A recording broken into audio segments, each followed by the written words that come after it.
Welcome to We Love to Hate Everything. I'm Jodie, and along with my long-distance bestie Amanda, we live to break down all the things we love to hate. Each week, we scour TV, TikTok, and pop culture and deliver you our unfiltered, snarky takes on everything. Take a moment to subscribe on YouTube so you catch all our live streams and shows, and follow the links in the banner to subscribe to our free weekly podcast and 2 Patreon shows, We Love to Hate TV and Total Request Podcast, where you request the shows and we break them down. Once subscribed, you have instant access to our massive library of hundreds of past shows and recaps. We promise you'll love it.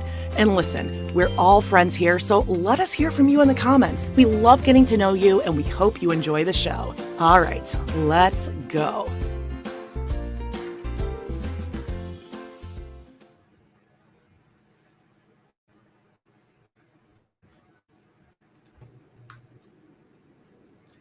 Hello, and welcome to We Love to Hate Everything. I'm Jodie. And I am Amanda. What's up? My goodness. Sorry for everyone tuning in live. I'm having some StreamYard audio issues right off the bat. It's been happening, but it's okay. We get through it. And honestly, if something gets fucked up, you can just take your you can unplug your mic. It'll sound the exact same. Yeah, I might even have to switch my headphones. You guys get to see my awesome work headphones with the little cute little mic. Yeah, it is. It's very, very cute. I think I'm going to have to do it. We're going nuts already. So how have you been doing, my little cowgirl? In the middle of a gigantic heat wave, and it's the Calgary Stampede, Jodie. I don't even know if I'm going to go this year because it's so hot. But what? Yeah, well, Justine will be here next year, so you know. I know she is. She's going to be on her way. She's taking a road trip soon. I think she's going to swing through Chicago, Amanda. Oh, really? I think so. Oh my God. Yeah, it's actually it's family day at the Stampede today on the hottest day of the year so far. So really? Yeah, so there ain't no chance I'm going to that.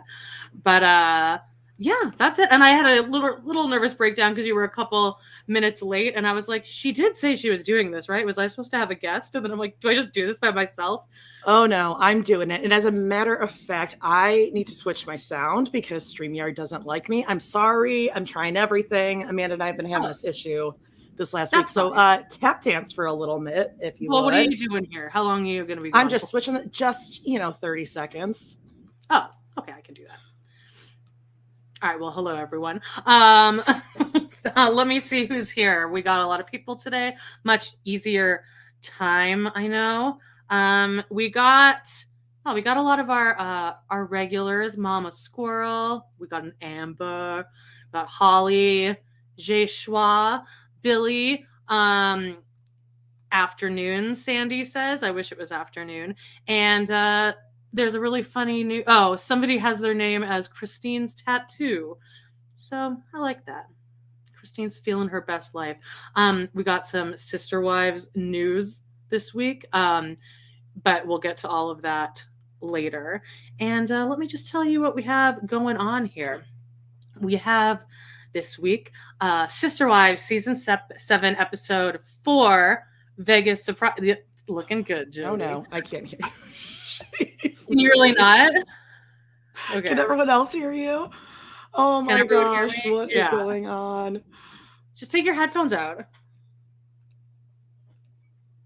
right, well, anyway, I'll let Jodie figure this out. But this week, I am putting up the episode that I should have done last week. I got too excited, and I posted Growing Up Polygamist. And then a lot of people were like, what happened to Vegas Surprise? And I was like, shit, but I'd already posted it. So they're going to be a little out of order. But Vegas Surprise is coming up this week, and it's a good one. It's hilarious. I don't really remember, but I remember we laughed a lot. And also, everyone can hear me, right? Yeah, great. We sound great. Awesome. We also have an episode of Deadwood. It was a rough watch. And not very it was not very well acted, me and Jodie thought, and a lot of problematic stuff going on in there. And but that should be fun. But my ex-husband Brad used to watch that show, so he came on as a surprise guest, and so he helped us get our way through that. This week on Amanda Loves to Hate, I got Teen Mom OG season 5 episode 9, Boiling Point. It's the episode where Amber and Matt go to Vegas. Now, this isn't the episode that we all think it is, where he gets pissed off and asks, like, whose dick do you need to suck to Heather to get that to not air? This is the very first time they go to Vegas. They've only been together like 3 episodes, and he I think punches a hole in a wall or something. Good? And we're back. All right. We're back, baby. What did you have? I am so sweaty right now. It is so fucking hot. Okay, I have no idea. I need to someone techie. I don't know. Sorry, but I mean, you're just gonna have to watch me wear these amazing headphones the whole time. Well, super hot. I was just talking about Deadwood. Okay. And I did want to actually show this promo because I'm getting all fancy here. I figured out how to put the video in here and everything. So here's a little preview of a little nifty gifty. Okay. It's like 30 seconds long, but it's Brad, and it's going to be kind of small on the TV screen, but I'm also going to put this on TikTok and I guess Instagram. But if you just watch, hip. I know I'm getting there. If you just watch me and Jodie's face during everything that Brad's saying, you can see the wheels starting to come off the. Oh no! Like we're just off the. So here we go. This season, so I'm not sure what had happened there, but I'm pretty sure like the Al Swearinger character, like the guy who looks like the devil. I wrote down he should play the devil in Damn Yankees like today. The main guy, is that who you're talking about? Yeah, like there's like the oldest guy. Then there's the middle guy, and then there's the younger guy, right? And the oldest guy is the one that kills Kristen Bell. And then the other guy, the middle guy, is Al Swearinger, who's the guy who's owns the bar where the Gimp girl is scrubbing. Honestly, this entire cast is just the definition of white male 45. Our faces are like... And it's like if Robyn were listening to an audiobook. What? I don't understand. Yeah, we're just very slow. Robyn short circuit like that a lot of times on the I think we just did an episode where she like short circuited on the couch where she was like, yeah, she did this little like she's like chewing her living ass. It was strange. But anyway, so check that out. It was a really fun episode. I think if I hadn't gotten Brad, I don't even know what we would have talked about. It would have been like when we did that Supernatural episode and we were like, so my. I mean, we had no idea. We're like, so is this a Bible superhero? Are we in heaven? Are we in hell? Or I think the most like the most Robyn-y we both were was when we did that episode of Big Mouth. Oh my God. It was like an acid trip. I was we just both gonna were say, like, I don't know how to even lead this. Yeah, we felt like we were high or something. Yeah. There was no through line. There was no storyline. It was just like random cartoon scenes. Yeah. It was like just a lot of colors and noises like flashing in my face for 20 minutes. Right. So, can I throw something out here that I have been watching? Is that okay? Yeah, of course. I have a few things too. Okay, so I started seeing this on TikTok, like what's in your TikTok algorithm. It has been this show that I think originally was on Showtime, but it's also on Amazon Prime and maybe Apple, is Couples Therapy. It's this therapist, this psychotherapist, Orna, someone, I don't know, whatever. And she sits down with couples. And is this real? Yeah, it's real couples therapy sessions. But like at first you might be like, oh my God, is this like really depressing watching this? But it's really interesting. And then it shows her going to her clinical advisors and kind of like how she downloads the information and like, what do I do with this? And like there's one couple where she was like, do I tell them I think that they should break up? Because I almost like I have so much power in this. If I say keep trying, they're going to keep trying. And if I say you should call it quits, they're going to call it quits. Now, does she hire a bunch of child actors to come in and pretend to be the younger versions of each person? You got a good life. It's not your fault, kid. I've been telling you, it's not your fault. Tell somebody. You just got to tell somebody. Amber and Matt Bear, Marriage Boot Camp. Amazing season. Anyway, I'm in the middle of season 2. I highly recommend checking out. They're like 25-minute episodes. You don't have to be like in a, relationship or whatever. It's just really interesting because no matter whether you're single or in something, you're going to identify with one of the people in these couples or the dynamic where you're like, oh yeah, totally see that. And there's one couple, Annie and Mao, and this guy is a monster. Yeah. Like that's all I'm going to say. And it's like, bam, right out the gate, season 1, episode 1. You're like, how did this man ever land this woman in a relationship of like 23 years or something? It's wild. Oh, good. Other people have watched this too. People here have watched it. Yeah, I love couples therapy. So it's so good. Very easily bingeable. And the therapist, there's like something very, I don't know, like aesthetically just interesting watching her. She has like kind of cool little like layering. And she always has a little dog in her office with her, which you're going to like this little pup that always greets everyone. Oh, a visceral reaction to Mao. Yeah. Like, and is that his real name? Is it really? Well, it's maybe short for like Mauricio or something. Maybe, but he's the definition of like 40-something white male. And it's like, I'm pretty sure you bought like a beaded bracelet and you named yourself Mao. Like, okay. Yeah, actually, I probably like it because it's just a Schadenfreude show. It makes you feel better about your own life. So a random cat says Brad is so serious. I know he comes off like that, but he's not. Like he's like probably the funniest person I've ever met. He seems really a little shy. Dry. I think but he's not shy.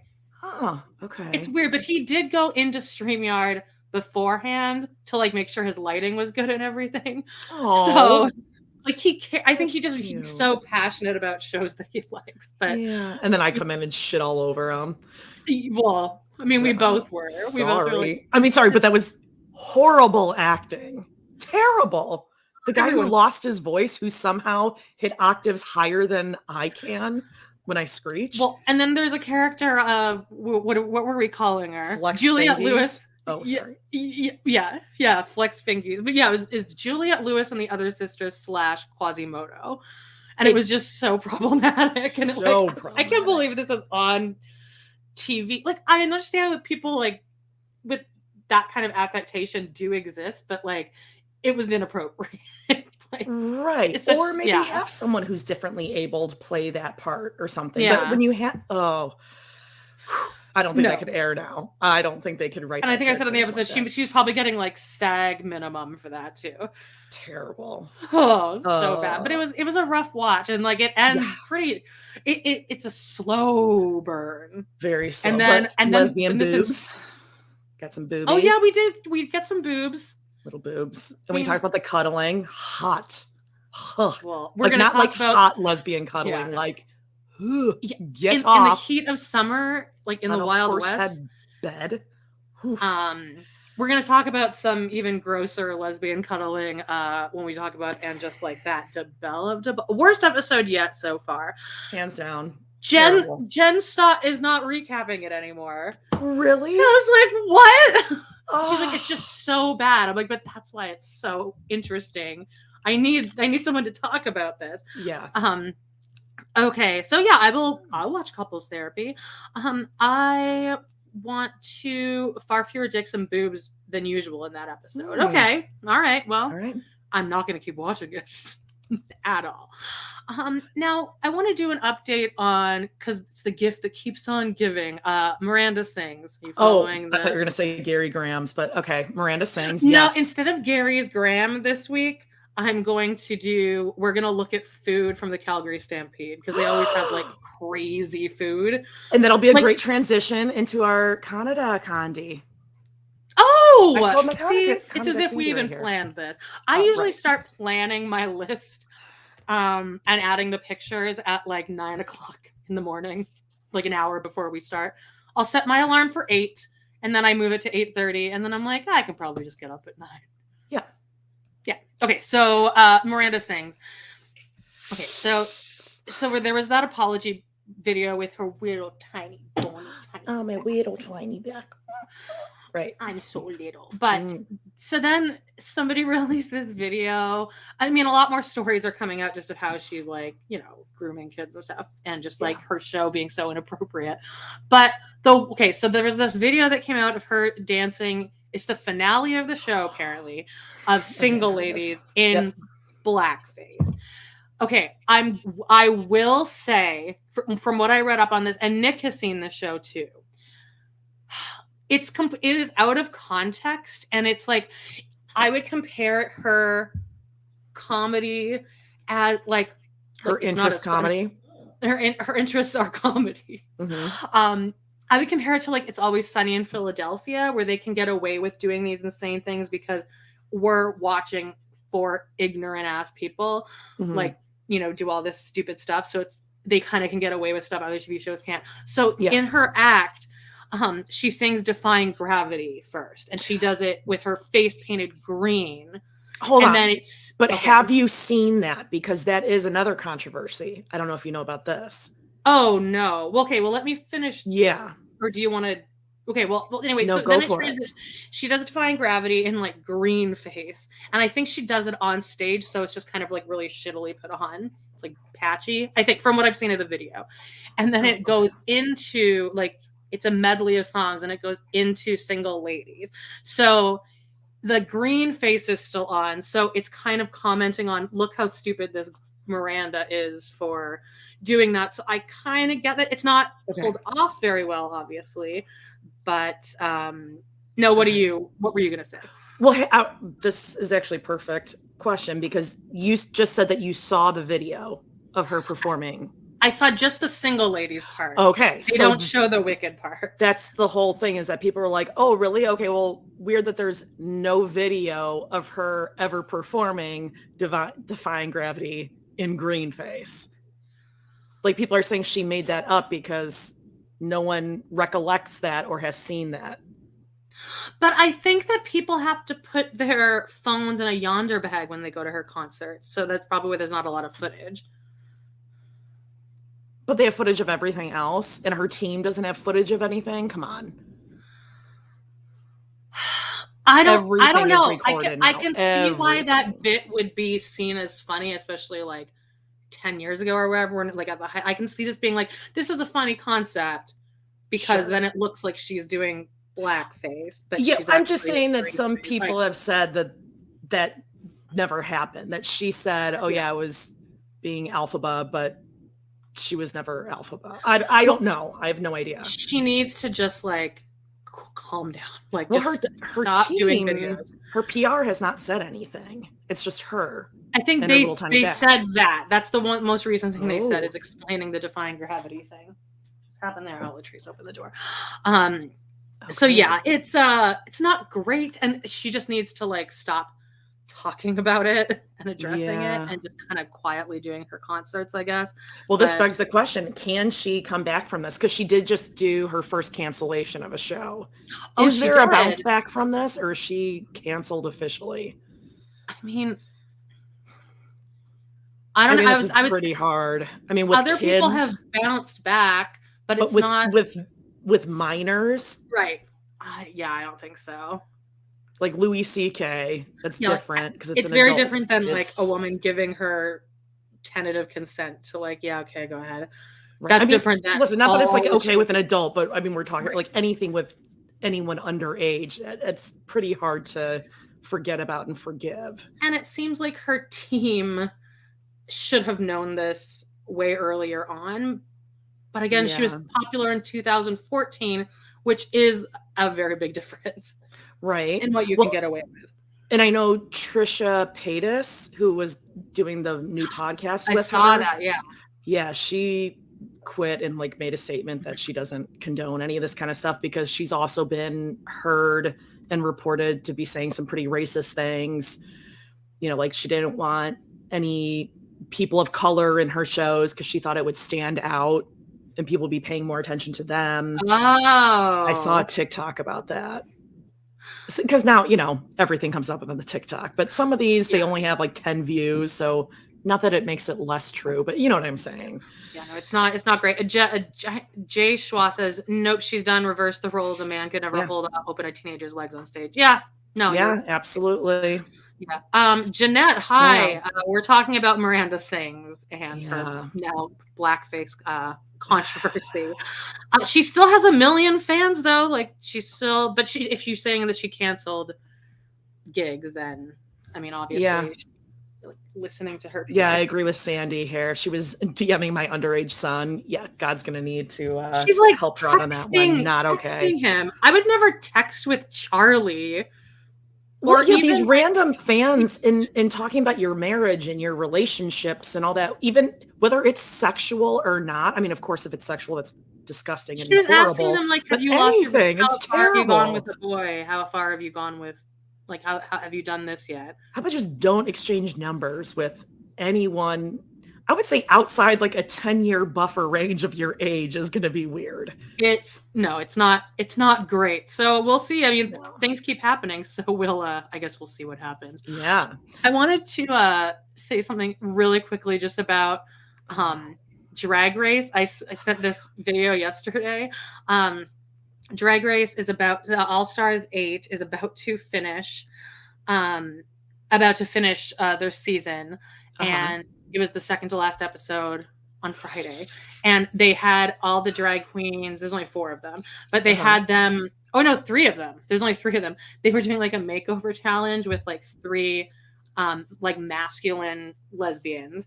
Okay. Well, one of them. Okay, but one of the girls, her name was Amanda, but she's Hispanic, and so she's like, my name is Amanda, and it was just and everyone kept being like, come here, Amanda, this way, Amanda. Oh. I was like, Jesus Christ! Once again, someone stole our bit, babe.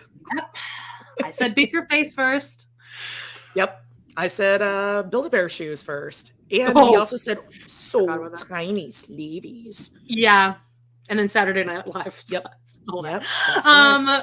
But anyway, Drag Race, it's almost over. Me and Nick will finally finish up that season. And, but yeah, it was just fun. And she also ended up with the Canadian drag queen who already has a Canadian accent. So it was just, that's so good. That's so good. Meg said, yeah, I thought of that too when I watched it. Yeah. Oh, here we go. Here we got some backstory here. Justina says Trisha ditched Colleen. Yeah, she's going by like Colleen. Oh, instead of like Colleen? The girl in. Well, like I've always heard it Colleen. Just like Colleen. Yeah. from Sister Wives. Yeah, that Kody was like terrified of. So funny. Yeah, because she would share her OnlyFans content that was behind a paywall. That's fucked up. To minors, even it's bad enough if you're sharing someone's OnlyFans. Mm-hmm. My mom just texted me, bought a bunch of fake flowers at a garage sale for you, Amanda. Okay. To put in all those vases that she's filled your house with. There's like 7 vases going down into my basement that I'm too hot to like bring down. And she would have watching parties of Trisha's port as well, just to make fun of her body. That's nice. Yeah. Because Trisha has like meat on her bones and she doesn't have a bony little back. Yeah. Initially said it wasn't true, in and out of context. Well, she uses that context thing pretty like loosely. Yeah. It's the toxic gossip train all aboard. God, it's bad. I think you should make a spoof of her because you can actually play the ukulele. I think you should do it. Yeah, I don't think that's a good idea, babe. Because then in 10 years from now, I'll be canceled for some reason. Right. That's true. And I mean, the amount of times both of us have already almost been canceled is like alarming. But you know what we've never been canceled on? Which another thing that got stolen, Sexy Baby. Taylor Swift steals it. Oh, God damn it, Taylor. Tay-Tay. Yeah. Okay.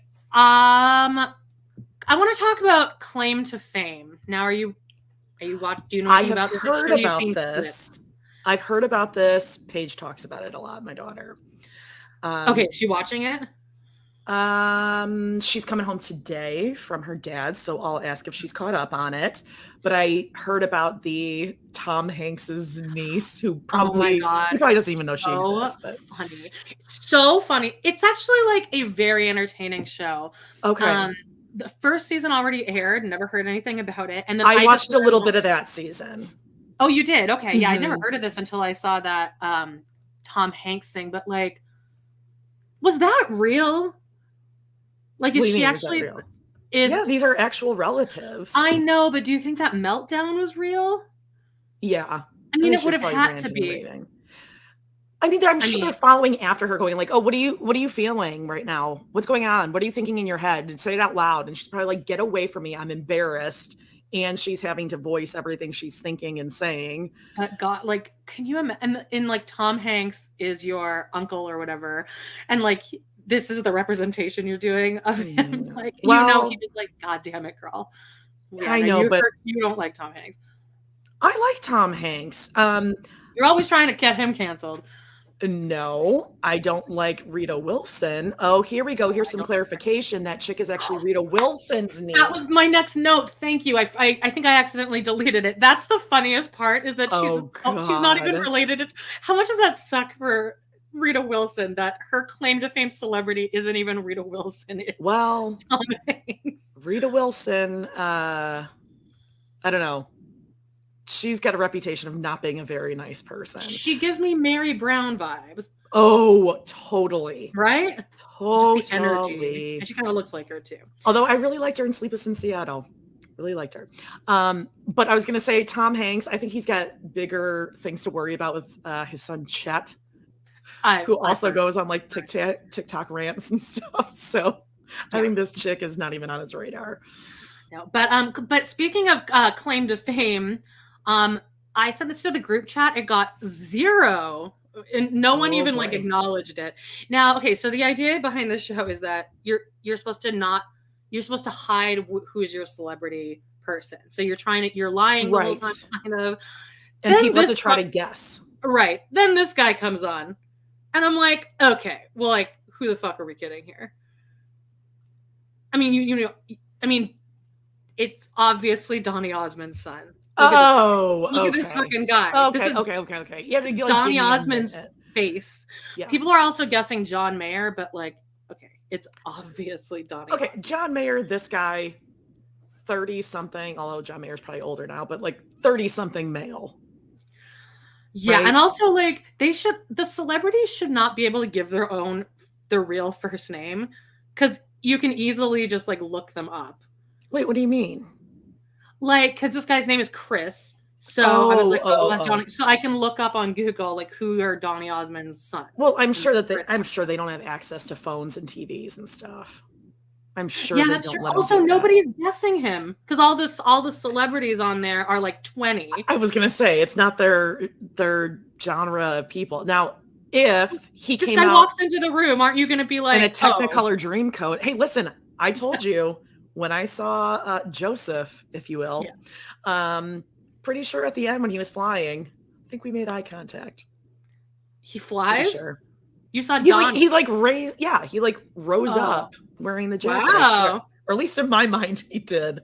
Maybe I just imagine that. I don't know. But in my mind, I'm like, I'm pretty sure we're making eye contact. And he's like looking directly at me. I'm sure the light was in his eye and he was blinded, but whatever. Well, anyway, it's a good show. It's like an easy summer watch. So, and it's like you can watch it with like your kids and stuff. Who else is on there? Or do you not know yet? I'm pretty sure I know most of them, but Neil deGrasse Tyson's son just got voted off. Whoa. Okay, that's a pretty obscure guess. I mean, he's famous, but like, I'm not thinking Neil deGrasse Tyson. And also, like, if you showed me a picture of Neil deGrasse Tyson, it would take me a few. Like, I don't know if I would 100% be like, that's for sure who that is. I don't know if that name would be that easily associated with that face. Interesting. Okay.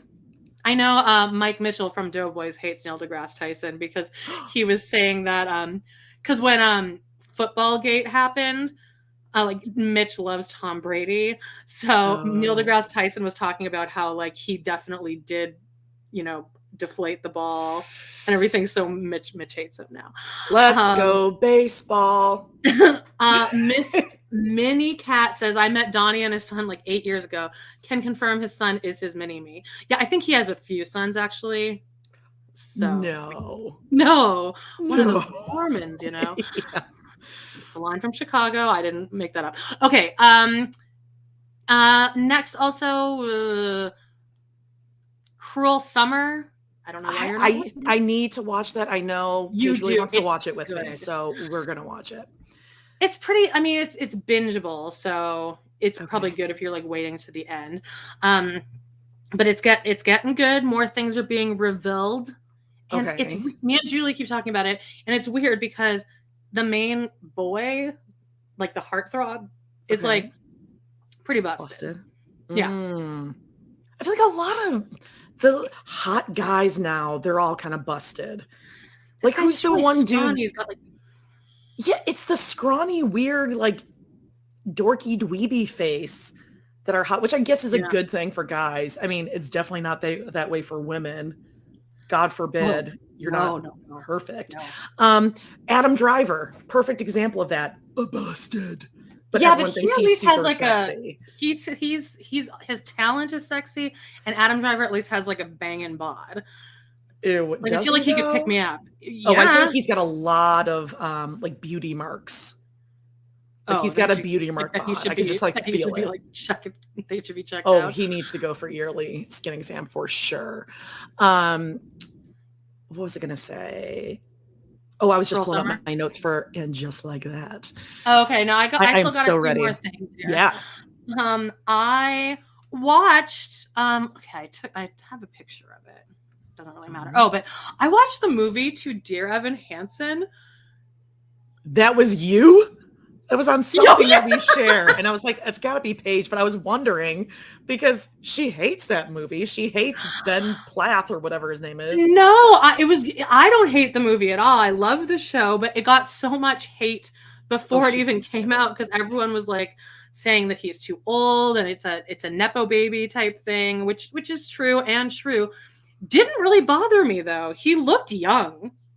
And also the entire cast was in like their mid-20s, so it didn't stand out too much. And he's still good. Like I liked it. Amy Adams is really good in it too. I don't like that they cut like a bunch of songs, but it's good. It's a nice little watch. And he's good. It wasn't my favorite musical, and I'm not gonna like diss it. I know, but you love missed it. The opening number. Wasn't my fault. The fucking parking garage that I'm still pissed off about. Yeah, no, that's how does a parking garage just not move for an hour? It makes no sense. Anyway, it wasn't my fave, but I got tickets for Hamilton in Chicago. Oh my god, fall. They're coming back. Going twice. I can't wait. Oh, good. I can't wait to hear about that. I'm sure you can't wait. Yeah. The Idol finished up. This is maybe you missed the whole thing talking, man. But wait, this is Johnny Depp's daughter. Yeah, this is the Euphoria, not spinoff, but The Weeknd comes off horribly. Like he's so ugly, but also his character is horrible. And the finale was really weird, and I don't know if I liked it or not. A lot of people are a lot more triggered than I was about it, but like, what is this about exactly? It's about like a girl who is a star, like a childhood star. Her mom just passed away. So it's just about how like the music industry is like a cult. Oh. And they're like using her to like everyone around her is using her. But then at the end, it's nonfiction, you're telling me. Yeah. Okay, got it. Yeah. But there's a lot of sex in it, like very, very suggestive stuff. Like you see her boobs and her like ass in every single shot. But it's still not, me and Justine both were like, I'm never freaked out by watching sex on screen or anything, but then the end just like that. The sex and the sex scene between Che and Miranda were almost unwatchable, I would say. Yeah, that's kind of how Orange is the New Black got for me. I'm like, okay, Natasha Lyonne, we know you're going to fist the girl. Like, I can't keep going over this again and again. It's too much. Yeah. What else? Stars on Mars didn't have an episode last week, but You're still watching that. It's a good easy watch. And I think that's it. The other news that hot off the presses here is are you following this Jonah Hill thing? It comes up on my TikTok, but I don't know what the controversy is. Everyone's talking about it, but I don't know what exactly is the thing. He his girlfriend published these screenshots of him telling her if you want to be my girlfriend, these are the things that you can't do. And it's have male friends, be wear bikinis on Instagram, post any videos of you in a bikini. And she's a surfer. So she's but I want, I need to put videos up and stuff. And it was just really kind of, he's just a toxic male. Ew. Yeah. Jonah Hill. Yeah. How Jonah Hill. dare men? How dare men? All of them. It's right. You can one of them. I followed, I don't know if Cara Berry maybe posted it, but I read through a bunch of the text exchanges and they're he's just an asshole. Ugh. And he seems like he'd be a jolly fella, and he'd be fun to date. No, he's not a beauty mark boy. He's a mole kind of guy. Skin tags. He's got skin tags and moles all over the place. Therapy Jeff on TikTok. I love him. If you haven't fallen into his algorithm, he's great. Love that. Okay, so Jonah Hill is saying what his requirements. Ew, I hate that so much. I'm sure I can find it. You and I are the most self-deprecating people on earth, and we could do better than Jonah Hill. All right, I got it here. Plain and he just wrote this in a text. Plain and simple. If you need, and then : surfing with men, boundaryless, inappropriate friendships with men, to model, to post pictures of yourself in a bathing suit, to post sexual pictures, friendships with women who are in unstable places, and from your wild recent past beyond getting a lunch or coffee or something respectful, I am not the right partner for you. If these things bring you to a place of happiness, I support it and there'll be no hard feelings. These are my boundaries for a romantic partnership. My boundaries with you based on the way these actions have hurt our trust. Oh, so don't have a life. Kiss my ass. Have no life whatsoever. I am a gift. Pay only attention to me. Ugh, I hate him. Yeah, now and then he should be canceled. Absolutely. Yeah, and then he gross. He texted her a couple pictures of herself surfing, and they're not sexual at all. She's in a full bathing suit, and she's just surfing. And he's these are the ones that you need to take down. What? He goes, you need to respect yourself. However you want to live your life, you only get one. Sort of done with explaining myself. And then she wrote, 3 are removed, but not the video yet. It is my best surfing video. Would you feel better if the cover frame was different? Any more specific ones that bother you? And he goes, yeah, one that isn't of your ass and a thong. And then she's not a thong, but okay. And then he just wrote, I'm done. So. Oh, again, it's all alleged because this could be fake, but yeah. Wow, she's a professional surfer. Why don't you tell him just to get his fucking ugly face off the goddamn screen? And you're not that funny. He just bleached his hair too. Jesus. Ugh, yeah. What an asshole.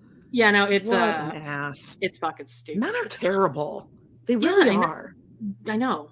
They all are. They're all disappointing. So I hope way more men than women are speaking up about this. Well, and realizing what it sounds like and what it looks like when you do that. Somebody found a video from a few years ago of Jonah Hill he was on Hot Ones, that wing eating. Oh, YouTube yeah. It's him and I think Charlize Theron. And one of the questions that the guy asks is, in your careers, who's the hardest to work with? And both of them at the same time were Jonah Hill. And then Seth's next. And then he just kind of does his nervous laugh. And he's just next.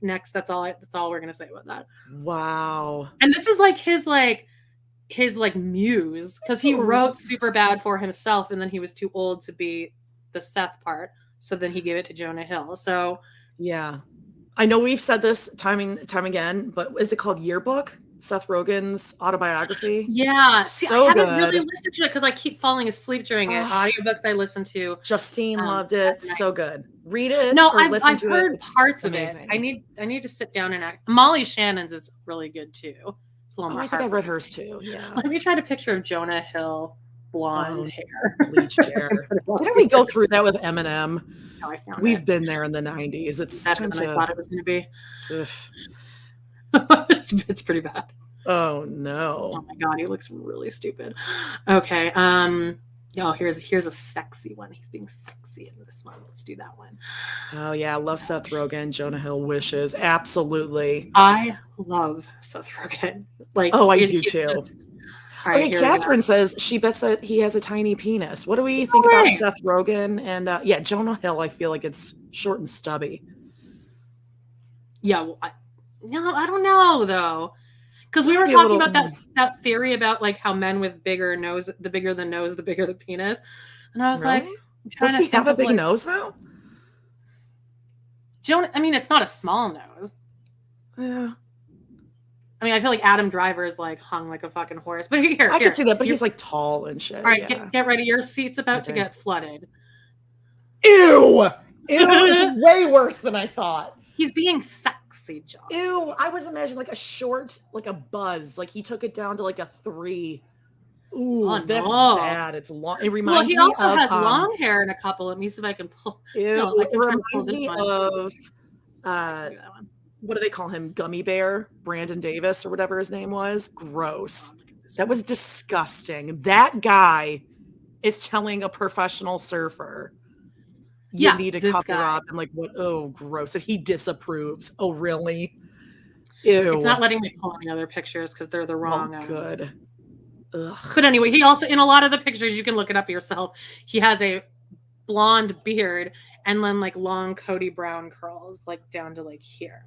Ew, gross. Oh, Jonas P is inverted. I think like David from 90 Day Fiance of David and Annie, I think his penis just got reabsorbed.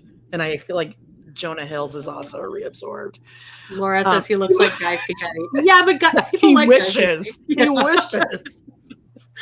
So that's disappointing because I thought that I liked. I mean, he Superbad is one of my favorite movies, and he's very funny in that. Okay, I think Seth Rogen, he's probably hung like a horse. Well, in Superbad, like the duo, have you seen it? A long time. I have not seen it recently. Seth Rogen and Bill Hader play like these two cops that are like investigating. Right. And like they are just so funny. And like the outtakes are so funny because they're both like improving so much. And I mean, we know how much I love fucking Bill Hader. You love him. Oh, I was going to say, you love improv. I love comedy. It's my interest. Shall we get into the Belle of the Ball? Is this Gary's Graham? No, we're not doing Gary's Graham. Well, I mean food. I mean, when I think food, I just think Gary's Graham.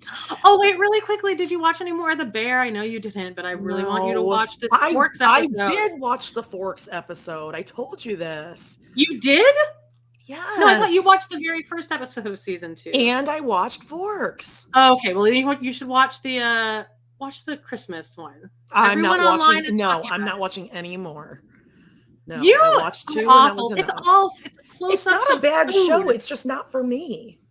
That episode has like Jamie Lee Curtis in it, Bob Odenkirk, John Mulaney. I think it's a great show. It's just not for me. It is for you, and I will die on that hill. Also, I want to ask people: You're gonna die on that Jonah Hill. I'm gonna. Should I start watching Succession? I keep hearing things about it too. It's a show that girls like. I think everyone likes it, but I think, okay, I'm just going to put, and I'm probably going to get shit for this. I'm just going to put things like, Succession into the same group as, let's say, a Game of Thrones. I know, totally different genre, but it's just like, it's that like HBO Showtime scripted stuff that I'm going to need. Deadwood. I'm going to need a man to sit next to me and explain everything. I watched like 30 minutes of the first episode, but I was really stoned, so then I just passed out. But it was like interesting. The acting was good. I was following it. So, but if I'm not going to like it, then I'm not wasting my time. I've already watched season 2 of The Bear like 3 times. I'm just going to keep doing that. Succession. Okay. People are liking Succession. Yeah. We got some bear heads. We got some Succession heads in here. I mean, I'm not planning on doing anything the rest of the day other than like sitting with my fan, like against my face, just like not. I can't believe you guys don't have air conditioning in Canada. That's outrageous. I could buy like one for my window, but I would just leave it running all the time, and I would like my bill would be insane. Okay, let's talk about let's talk about the Belle of Duval, and just like that. Okay. Hold some pictures here. Okay, where I mean it's this is when Gloria Steinem was on here, I wanted to jump out my window and go and shake her and be like, what are you doing? Please don't ever go on this show that clearly thinks women are idiots, that we're all dum-dums. Yeah. So let's. Miranda, I'm trying to pull up the sex scene here, but it's like. Ew, oh God. Oh. But I found it in an article called "Miranda's Latest Cringe," and just like that sex scene, an aborted threesome with Che and Lyle. So, okay, whose story do we want to cover first? Oh, okay. I was just gonna I kind of took it just in notes of the order of the episode. Oh, sure. Okay. Yeah. So right off the bat, we have. Oh, what's the comedian's name? The one that no, the actual comedian. Oh, comedy. Okay. Yeah. Carrie's eating breakfast. They're eating eggs Benedict or something. Oh, Mario Cantone. No. Oh, Bobby Lee. Thank you. Again, why is he on here? I thought he got canceled too. Lowest rated Doughboys, guys. Well, he gets IBS from the Hollandaise and takes off. Look, I have IBS too. You know how quickly I'd be back at that table? Well, I mean, my God. Wait till you get that Candace bidet on there. there. I'd be like, you need to get up. That's my seat. Like, move away. But he's gone for the whole. You never see him the rest of the episode. He could have died in there for all we know. Well, good. Okay, so Carrie gets approached by what Enid or something. Enid. Yeah. Once again, Carrie's an asshole. Carrie is a selfish piece of shit. She wants a free book promo. And I think what Enid said is kind of true. Like, yeah, okay, but I have to do that for everyone. This is a business that I'm running. Right. But yet Carrie doesn't want to she's being put out to go and write for an old lady magazine. Ew, old women. And Enid said, for women our age. Yeah, calm down. Carrie won't get over it. You are sorry. You're in the same age bracket as Enid. Yeah, you're in the 50 and above. Yes. And I thought you were feminist. Let's embrace, feminine positivity and all this kind of shit. When she goes to that party of all the 50-year-old women, she's looking around like, oh my God. I'm like, you look exactly like when she goes in, she won't take a photo with the old women. She's like, no, I can't really, no. Oh, well, you all look the same age. And Gloria Steinem is there, by the way, bitch. You think you're too good to be at a party with Gloria Steinem? And also, why did they make all the old women? They were all hunched over, and I'm not making this up. They all had osteoporosis, bent over. When she walks in, there's a gorgeous woman, probably wearing an outfit that costs more than my home. And they put a walker in front of her like she's old. Ew. And she's probably 2 years older than Carrie. It's so stupid. Outrageous. So that's Carrie's storyline. And then also at the end, Enid's like, Carrie's like, I'll write for the magazine, I guess. And Enid's like, no, I want $100,000 from you. And Carrie's she's offended. You don't want me for my writing? Yeah, well, you didn't even want to do it in the first place. How is it any different than her? She's an asshole. Yeah. Well, but then the most egregious thing is at the end, she's like, well, I don't have my checkbook. And Enid's like, I take PayPal. Oh, you're going to PayPal me $100,000? Because that's going to be flagged immediately. And Carrie, you have that much money to just, I understand that you're living off your husband's, like That's a lot wealth. of money, babe. But you also don't have a job currently other than that podcast that she got everyone Oh, fired from. Podcasts are pretty lucrative. I mean, just ask us. And just like that, we were PayPals. Woof. Buzz, your joke. Woof. That was terrible. awful. That was the worst ending line ever. Like, how much did PayPal? Did they have to pay $100,000 to get that sponsorship in there? Terrible. Then the one woman we at least don't have to follow. She's not in the one episode. The one with the long braids. That's Miranda's friend. Oh, okay. So we didn't have to follow her. Don't care. All of these women could be written out again. Yep. So the this woman, not Seema, but the other one. I can't. With Christopher Jackson. Yeah. Martha Washington, if you will. She's having a birthday party or something. No, it's their 20th anniversary party. Victor Garber snuck in there. He's everywhere these days. But yeah. And he doesn't send out the invitations. And like, you can see this plot coming a mile away because like right at the beginning, she's like, you took care of the invitations, right? And he's like, yeah, of course I got you, baby. Smoochies.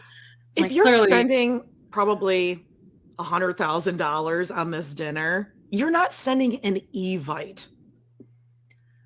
No, and also invitation to you're this. double checking. And like, I RSVP. want to be, I want to be part, like I want to be CC'd on this Evite so that you can, or you'd have a party planner. An event I guess planner that's do true this. too. Yeah.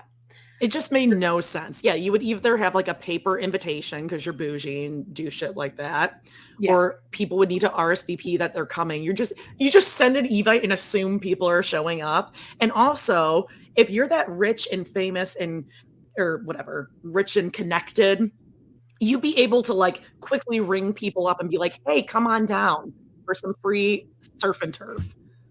You wouldn't have. Oh my god, the amount of lobsters going around that room. So that was that whole storyline. Meanwhile, Harry is throwing blanks. Like I can't with this. And this scene where he's doing what are they called? Kegels. Oh my and he's god. like, I do Kegels every holiday. And Charlotte's like, not Kegel, Harry, Kegels. Okay, you don't think Harry knows what a Kegel is? Like, come on.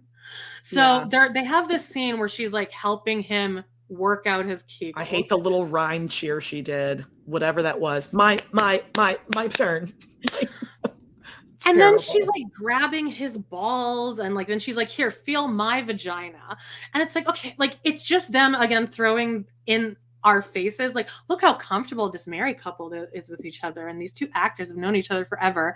I'd be like, no, he's not putting his hand on my hoo-ha. Well, I don't think he actually did. It was probably just his hand was like right on there. Okay, but whatever. No couple of 20 years is like, oh, you know what we're gonna do when the kids are gone? I'm just gonna like lay next to you and like it's gonna be so fun. I'm gonna teach you how to do Kegels.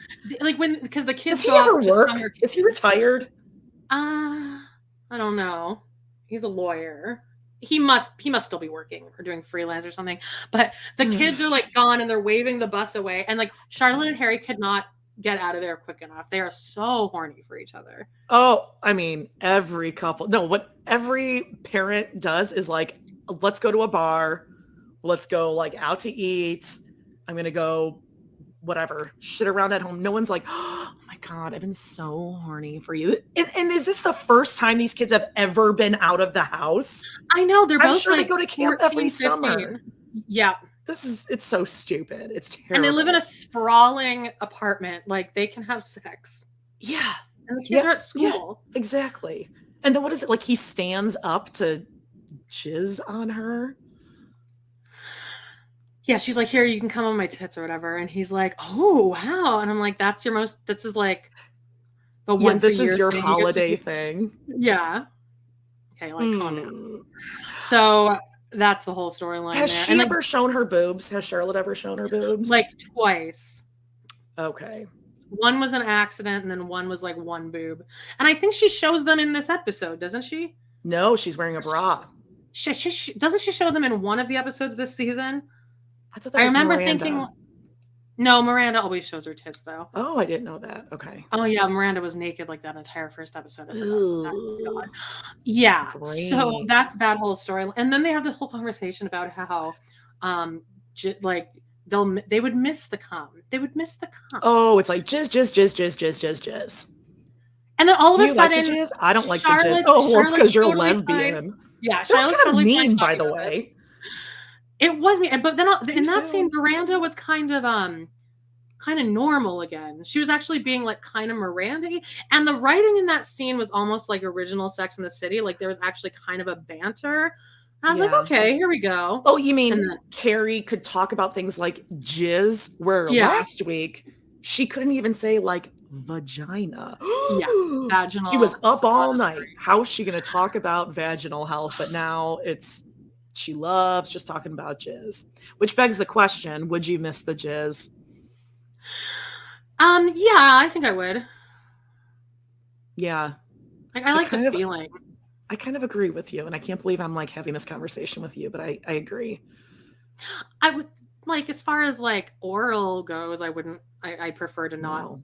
that. But yeah, during actual sex, yeah, I like it. But I Okay. wouldn't like freak out. I wouldn't take my husband to a doctor like the next day. Yeah. And have you ever been to a doctor where you then go into their office and have a formal debriefing of the visit? God. That's such a Ugh. typical thing. Ugh. Danielle says off topic, but Aw. sometimes Walter stares at you like you're the best mom in the world, and it's just love. Walter, Look at him. everyone loves you, poopy pants. Aww. He's a good boy. Walter has a stinky butt. That's what I always hear Amanda singing in the background. stinky little poop butt. Poopy butt, stink ass. Okay, let's see. Well, so let's move on to does Seema Miranda? do anything? No, Seema just talks Nope. to Gary. Bye-bye. Fine. Okay, let's get into Miranda. Okay, they're all terrible friends. Like, what if like you came with me because my girlfriend's back in town and you're Yeah. coming with me to have a drink, and I immediately just like go in the bedroom with her and lock. That's the what I door, text you. I'm like, are they 15 where they're Yeah. like, oh my God, we see each other. Bye, guys. We're going in the room. That's weird. At any age, it's appropriate and gross. wait. Yeah. Yeah. Wait an hour until Carrie's gone. And Shay's husband, Awkward. still current husband, because they were both too lazy to get a divorce, Right. is there too. So now you're leaving Carrie out here with And they're this just like, man. oh, well, they're just gonna like go and bang it out in there. Those two. How old are you? That's so disgusting. Ew. They are, and Che is just such an asshole. Oh Like, my the God. fact that they're like, here, yeah, my husband's here. It's no big deal though. Don't worry about it. I'd be like, no, this is weird. I don't want Yeah. him staying with you, especially since you're still married. Oh God, just the whole thing. Yeah. Miranda is this pathetic middle schooler, high schooler who's like never been touched before. It's just so creepy. Oh, and then when Che sends Miranda the selfie, even the selfie itself is so annoying, where she's like, howdy from Texas, America. If you sent me a selfie like that, I'd be like, something has gotten a hold of her. This is insane.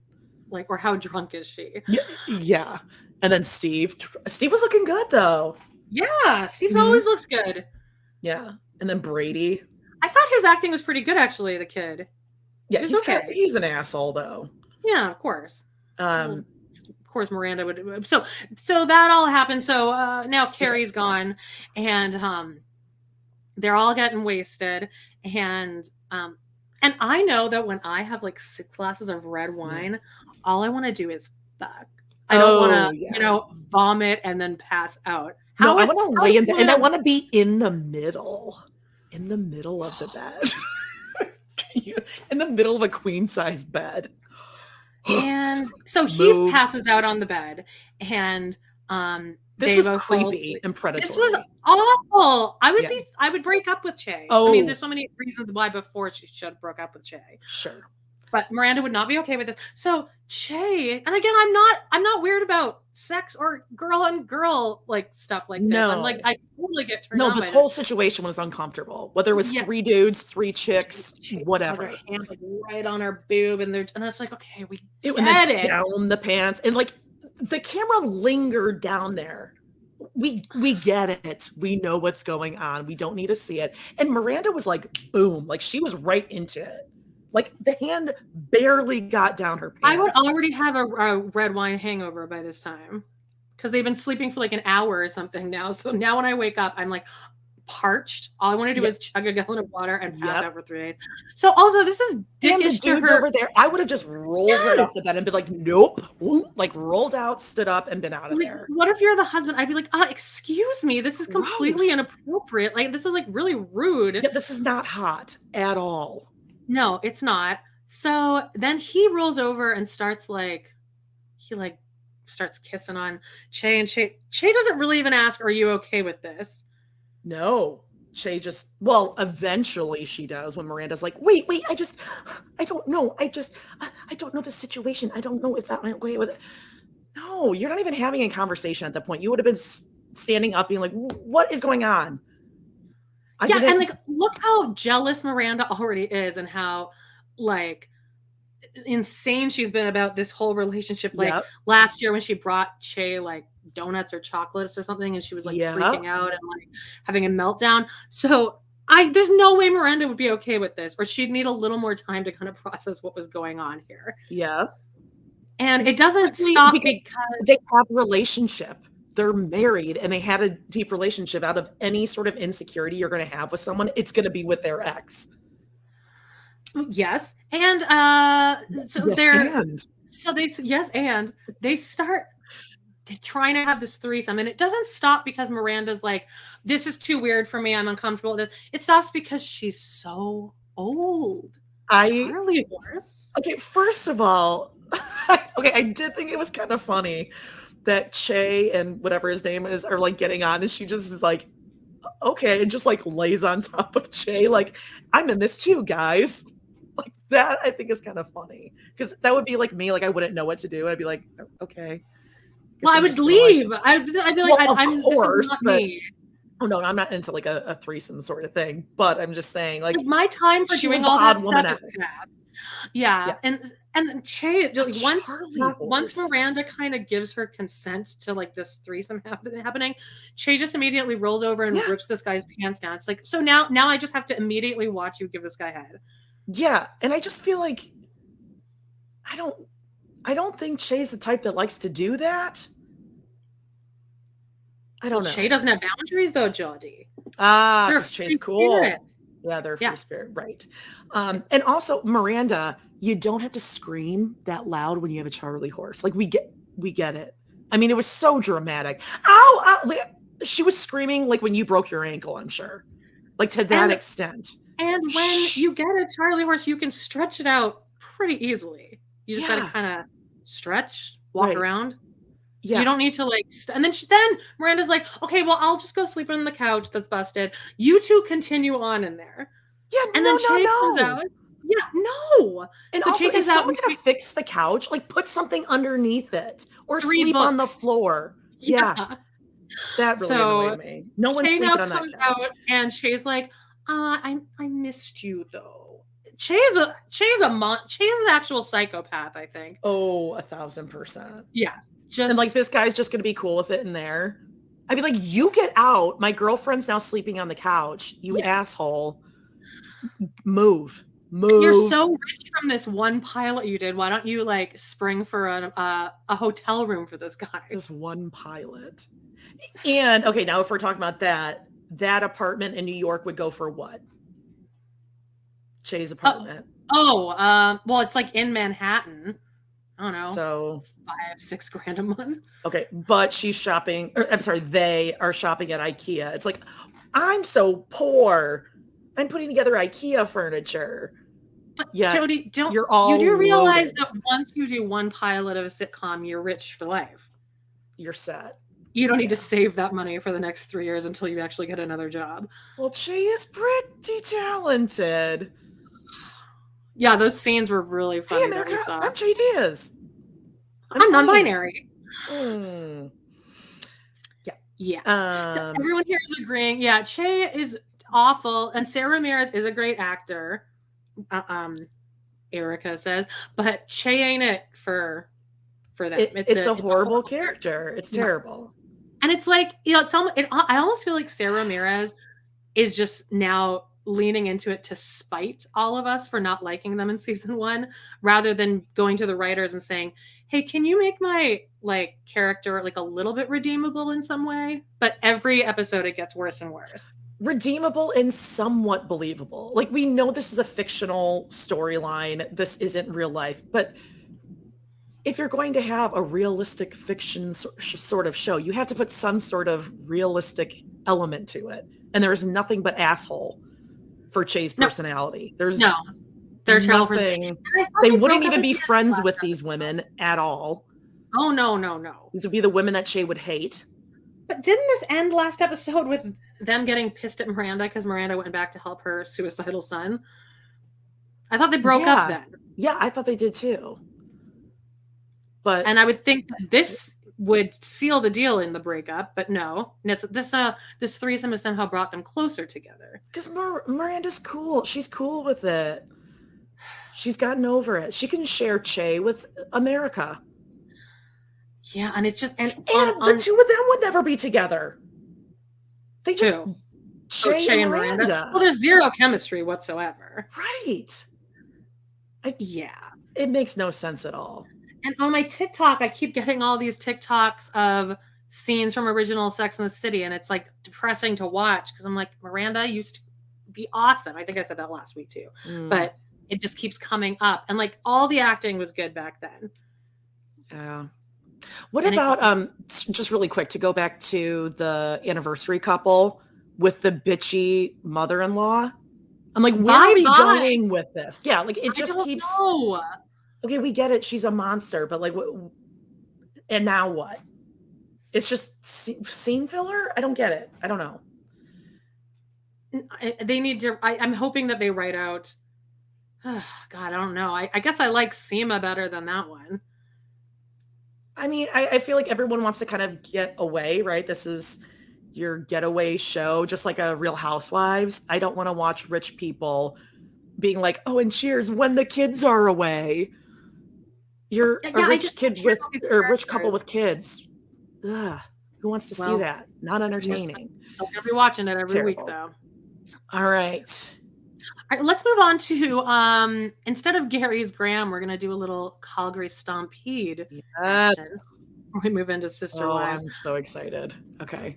Okay, so I just pulled a few. If anyone wants to check, you can just go to Calgary Stampede 2023, and you can look at all of the things. I love food.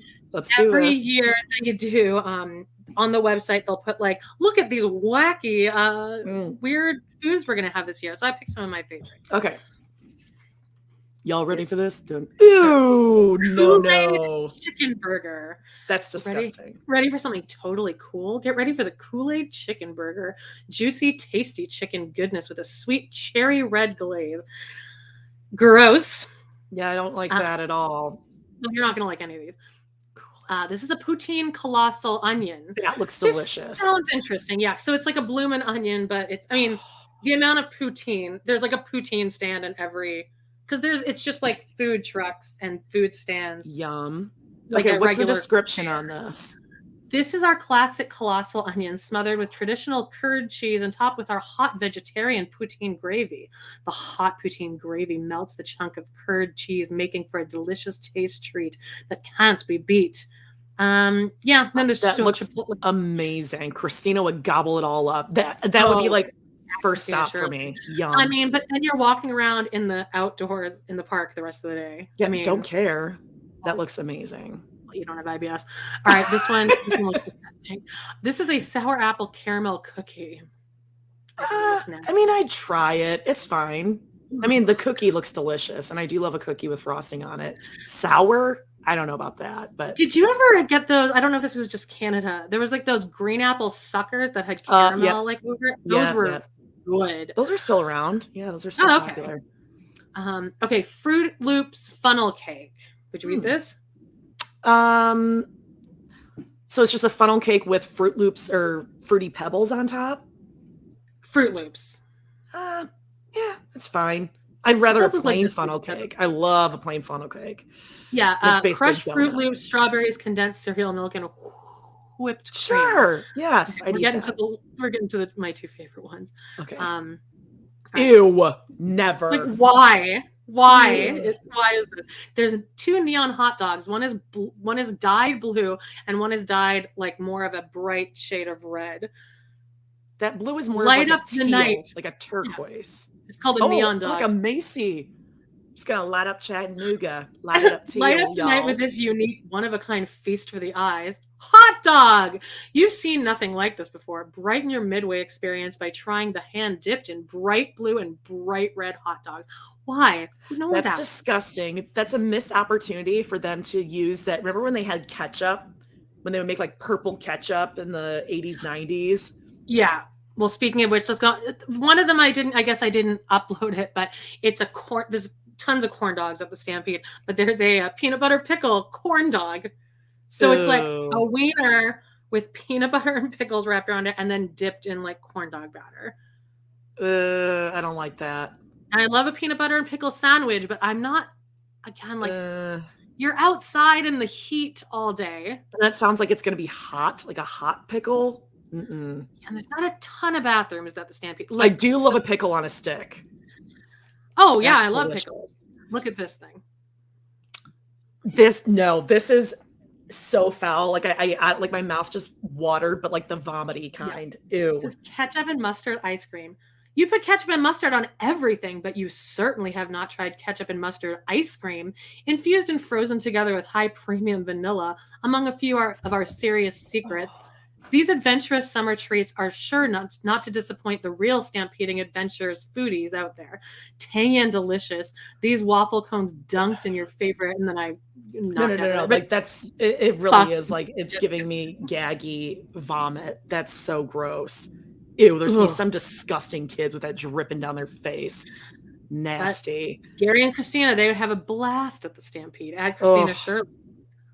Oh, Gary would claim that they're splitting everything. Oh yeah, like just a little. Just a little Sammy. I hate when I don't like when people say Sammy for sandwiches. It just gives me. And then he'll end his post going in brackets sometimes like, "Yes, I know it's not healthy."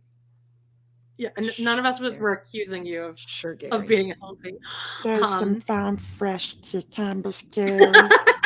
Okay, for so far. Before we finish Robyn's, we're almost at the end of the book. We got Robyn's chapter and then we got the epilogue. That's right. But before we read Robyn's chapter, wait, hold on. Can I do a Canadian candy? Real quick? yeah, please. Okay, so I'll show you what I have left. I have the Arrow. Okay. I have Eat More. Okay. I want you to try the Crispy Crunch. Mr. Big. Again, very just like that. Or Crispy Crunch. Do Crispy Crunch. Okay, do you want me to just do one or two? Just do one. Okay. Unless you want to do baby two. Gets. Baby wants, baby gets. Okay, so Crispy Crunch. Again, I mean, you got to have some red and yellow wrapping. Cacao Life, it says.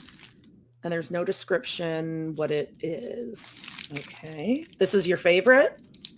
My favorite is Coffee Crisp, but this is like after. It's like okay. Oh, it's got like its own little sled. Yeah, like, it comes in a sled. Protected. Oh, okay. Okay, so it's got like a Butterfinger consistency. Yeah, it's a little more peanut buttery.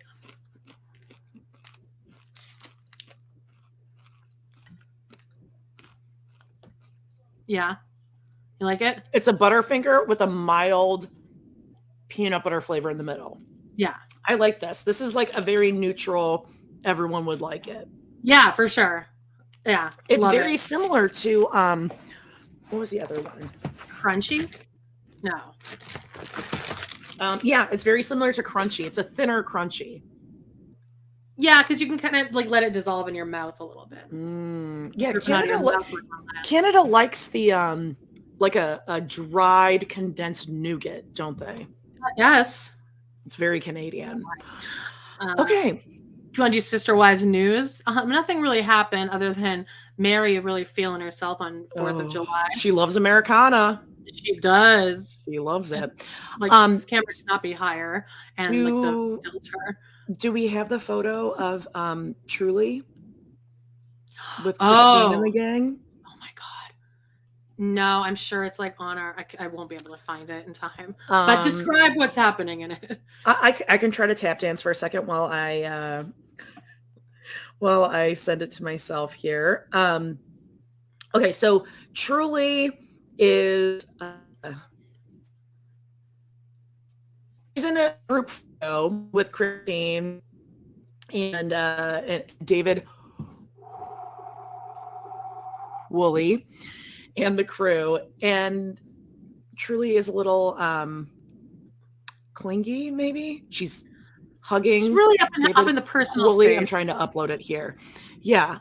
No, well, I don't know if we're fans of Truly. We are on her side. We wanted her to live. Right? Yeah. More than Kody did. But okay, I'm uploading. Okay, so here we go. Like it's a lean, and there's a hand just. I don't like people that on me. Definitely not someone else's like pubescent child. Yeah, I mean it killed Kody, which is amazing. Oh, for sure. She's like really on him a lot. Yeah, Woolley is not loving it too much. You can see he's like, no, okay. Okay, that's enough. That's enough, dear. Yeah, but I'm glad they're tight. I'm glad that she has like a good fatherly influence, right? The big news of this past week is that Janelle went to Disney World, Jodie, with her sister. Just Disney. Gotta bring the hats. Look at these hats. The hats. Latrice. Sisters at Epcot today. We came, we saw, and we conquered. Oh, I thought she was gonna say like we came, we saw, we ate lots of food. Well, don't worry. We're going to go through a little bit of that here. Killing. Okay, this looks pretty good, but it looks like really melty. But it's a up close of a cone, ice cream cone. Killing some time at Disney Springs. Goat cheese marlinberry habanero ice cream from Self and Straw. Totally weird sounding, but amazing. Oh, that's so classic. That's what I would have had. That's what I would have thought that she picked. Some sort of like a cheesecake and berry combo. And then just Epcot pictures of just a picture of Epcot today. She also put the writing right over actual Epcot Center. Janelle, put it down lower so we can see where we're at. Epcot today. My sister and I used to go to the parks with my grandparents every summer, so a trip to Florida wouldn't be complete without us getting at least one day. And lastly, I didn't know that seems pretty bougie to be able to go to Epcot every summer or Disney every summer. That's pretty bougie. As much, but they weren't polygamists though, so there's probably a lot less kids. But here's another classic Janelle picture. Sammy. It's a Sammy. My sister and I were in St. Augustine yesterday, seeing the sights and soaking in the history. Too hot to get many pictures, but we did have a Cuban sandwich and the famous salad at the Columbia. So you think if you had a Cuban sandwich, a normal person for an Instagram picture would have like the reveal of what's inside. Yeah. No. This is just the top of the bread. Like there's a Cuban in there. It's kind of pushed off to the side. We don't even get the whole sandwich. And all she had to do was, we get the salad. You could have a corner of the salad, right? Because salad. It's going to look the same on the left, right? If she scooted it over, she scooted it over. It looks overdressed for sure. But if she took one of those sandwiches and just kind of rested it above the other one to show the inside, perfect. Yeah, but no. No. This is a picture of the top of my plate at no angle, and just so you know, this is what we did. I think part of her leg. I think that's part of her leg at the bottom there. It's like the edge of the table. Janelle. Well, I'm glad she's living her best life at Epcot. Yeah, summer hats. You know, Kody's not going to those hats. God. If we ever go to Epcot, I'm buying us those hats. But she gardens in those too. Are these greens? Oh, for sure. Is that spinach? Is that greens? I was gonna wear like a whole like Stampede outfit today, but it was so hot that like there was just no way that was happening. So are you going to the actual Stampede? I don't know. I might. I'll go on if I'll look at the weather forecast and see. Does the town just shut down during Stampede, or what happens? No, but if I go to 7-Eleven right now, all the employees will be dressed up as cowboys. Oh, And the whole town goes costume. Yeah, everyone does. You go into your office and everyone's no, gussied up and cowboy. Oh, okay. It's really cute. I didn't know that part. Oh, yeah. No, it's very charming, actually. So that's why you have the bolo tie. That's why I have many bolo ties, and my mom makes handkerchiefs that she kind of cuts the bottom and puts little beads on them. Yeah, feeling hot, like Michael Scott. Yeah, one little bead. That's so cute. Wait, does Daphne dress up? I really want to see Daphne. Yeah. Oh, yeah. Everyone owns cowboy boots and a cowboy hat if you live in Calgary. Jay Schwaza, Wade is a Stampede, a rodeo. Yeah, it's a Stampede and a rodeo. I don't go to the rodeo, but it's the greatest outdoor show on earth. You know who else is at the Stampede? Who? The super dogs, A+ dogs. Yes, the super dog. Super dogs, yeah. Not that I think super. they perform 5 times a day at every day at the Stampede. Just letting you guys know they're not that super. Not the website. They're cute. They're cute, but I can't do that. They walk up a ramp. If I had Scout on a leash, I was so much walk more up than the that. ramp. They'd walk up the ramp. Okay. When you said they were going through hula hoops, you were making it sound like they were jumping through it. It was they are the jumping on the ground and they walked. They are. They'll hold the hula hoop up here and like a border collie, they'll jump through it. Didn't you say you got choked up when they would play the? Y'all ready for this? Because I'm just so proud of the dogs. All right, let's get into this because it's so fucking hot. I want to close this window. Oh my god. Okay. We're on. All right. Happy birthday, the Relish Tray. Oh, Relish Tray. Happy B-Day. Oh. Okay. Okay. Let me change our background. Robyn. Oh, and I got to put on my trusty Janelle. How could I forget? Now I'm going to need to get one of those hats for my Janelle outfit. Oh, because Robyn's a purple girl, Amanda. Purple gal. Oh, I get it. The Tree of Life. The Tree of Life and the purple. This is chapter 16, page 248. Weird. Robyn gets the last chapter. The last word goes to Kody in the epilogue. Yeah, of course. Of course. Weird. Yeah, we'll be done next week. We need to figure out what we're doing after that. Okay. I'll start. When I was in middle school and high school, none of my friends knew about my religion. I am the child of my father's second wife, which means that legally and publicly he couldn't acknowledge me as his daughter. This was difficult at times and hard for a young child to understand. Well, I don't think you don't understand anything. You had a full her brain used to it, Robyn. The other day. I remember when I was about 10, being at a park with my father and my mother and my full biological siblings. When my father noticed one of his work colleagues approaching us, he walked away from my mother, my brothers and sisters, and me. Oh. He acted as if he didn't know us. Of course, I knew that he was doing this out of necessity. He wanted to protect us and his job. Nevertheless, it hurt me terribly. Okay, get over it. Shut up. I thought polygamy was this wonderful thing that's so perfect. Yeah, honeymoon marriage. My mother would usually explain the presence of her sister wife, a handsome woman. My handsome mother. Very handsome woman, yeah. Very handsome. Would usually explain the presence of her sister wife by saying she was my father's sister or his wife from a previous marriage who had remained amicable with the family. Okay, that's weirder, by the way. That's weirder. This is this is like Che and Miranda all over again with the husband. Absolutely. We're just on good terms. Yeah. For the most part, people bought it. Yeah, no, they didn't. Yeah. No, they didn't. Sorry, I just have to jump in here. No, comment. I love how polygamists think we don't have eyes. No, we're just not assholes. We're not calling you out on it. We see what's going on. We don't care. Yeah. Also, if this was happening in I don't know, Chicago, I don't think anyone would even think anything. It's just you live in Wyoming or whatever. So it's everyone knows what's going on here. Right. When you live in a polygamous state. I went to a sizable public school. Robyn, Stop pretending like you graduated from school. Jesus. There were students from different races and religions, but the majority were LDS. My fellow students and even my teachers often made disparaging comments about polygamy. No, they didn't. It was just didn't. because they didn't like you. Like Yeah. how we talk about Aurora.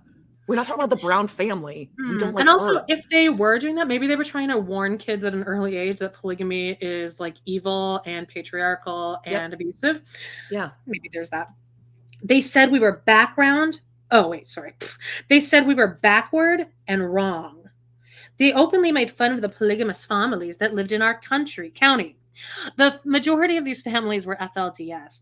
They were openly recognizable because of their extreme modest dress and the woman's strange old-fashioned hairstyles. Well, that's the other thing is like, if you don't want people to think you're polygamous, like look how they dress all through season 1. Right. Like, and also, I don't even need to see you hanging out with a bunch of people. Your outfit gives Robyn, you away. how dare you talk about other women's strange dress and old-fashioned hairstyles? You curled your hair towards your face and left it in ringlets. How dare you? I take a French braid over that any day. My family was nothing. My family was nothing like these families, but I was distraught by these comments all the same. I spent my childhood and teenage years terrified someone might uncover the truth about my family. I had few friends. Huh. Really? Yeah. Because Weird. you're Robyn. That has nothing to do with your family. And also I would change that to I had no friends other than like cousins and stuff. Acquaintances, right? Yes. I had few friends, and those I did have didn't seem to question or care about the strange, unexplained things in my life. I kept most friends at a distance so they wouldn't start wondering about my family and asking questions. Sure. Stupid. Sure. That's Okay, what here we happened. go. I did have one friend in the mainstream. Her name was Danielle Scott, and she was LDS.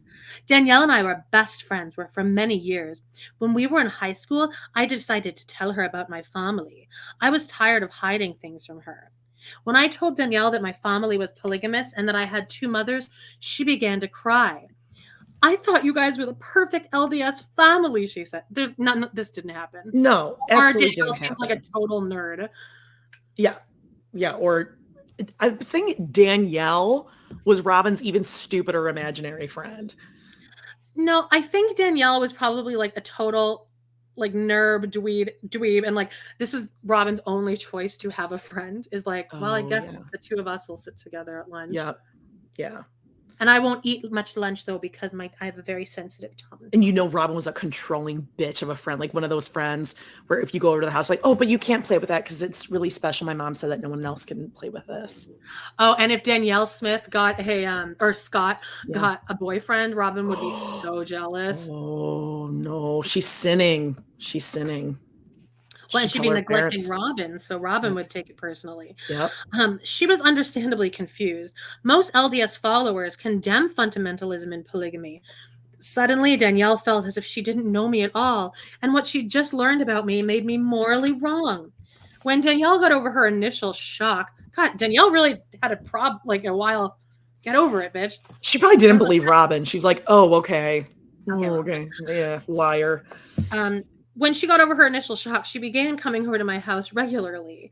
She realized that I was just me, and my perfect LDS family was not all that different than what she'd previously imagined it to be.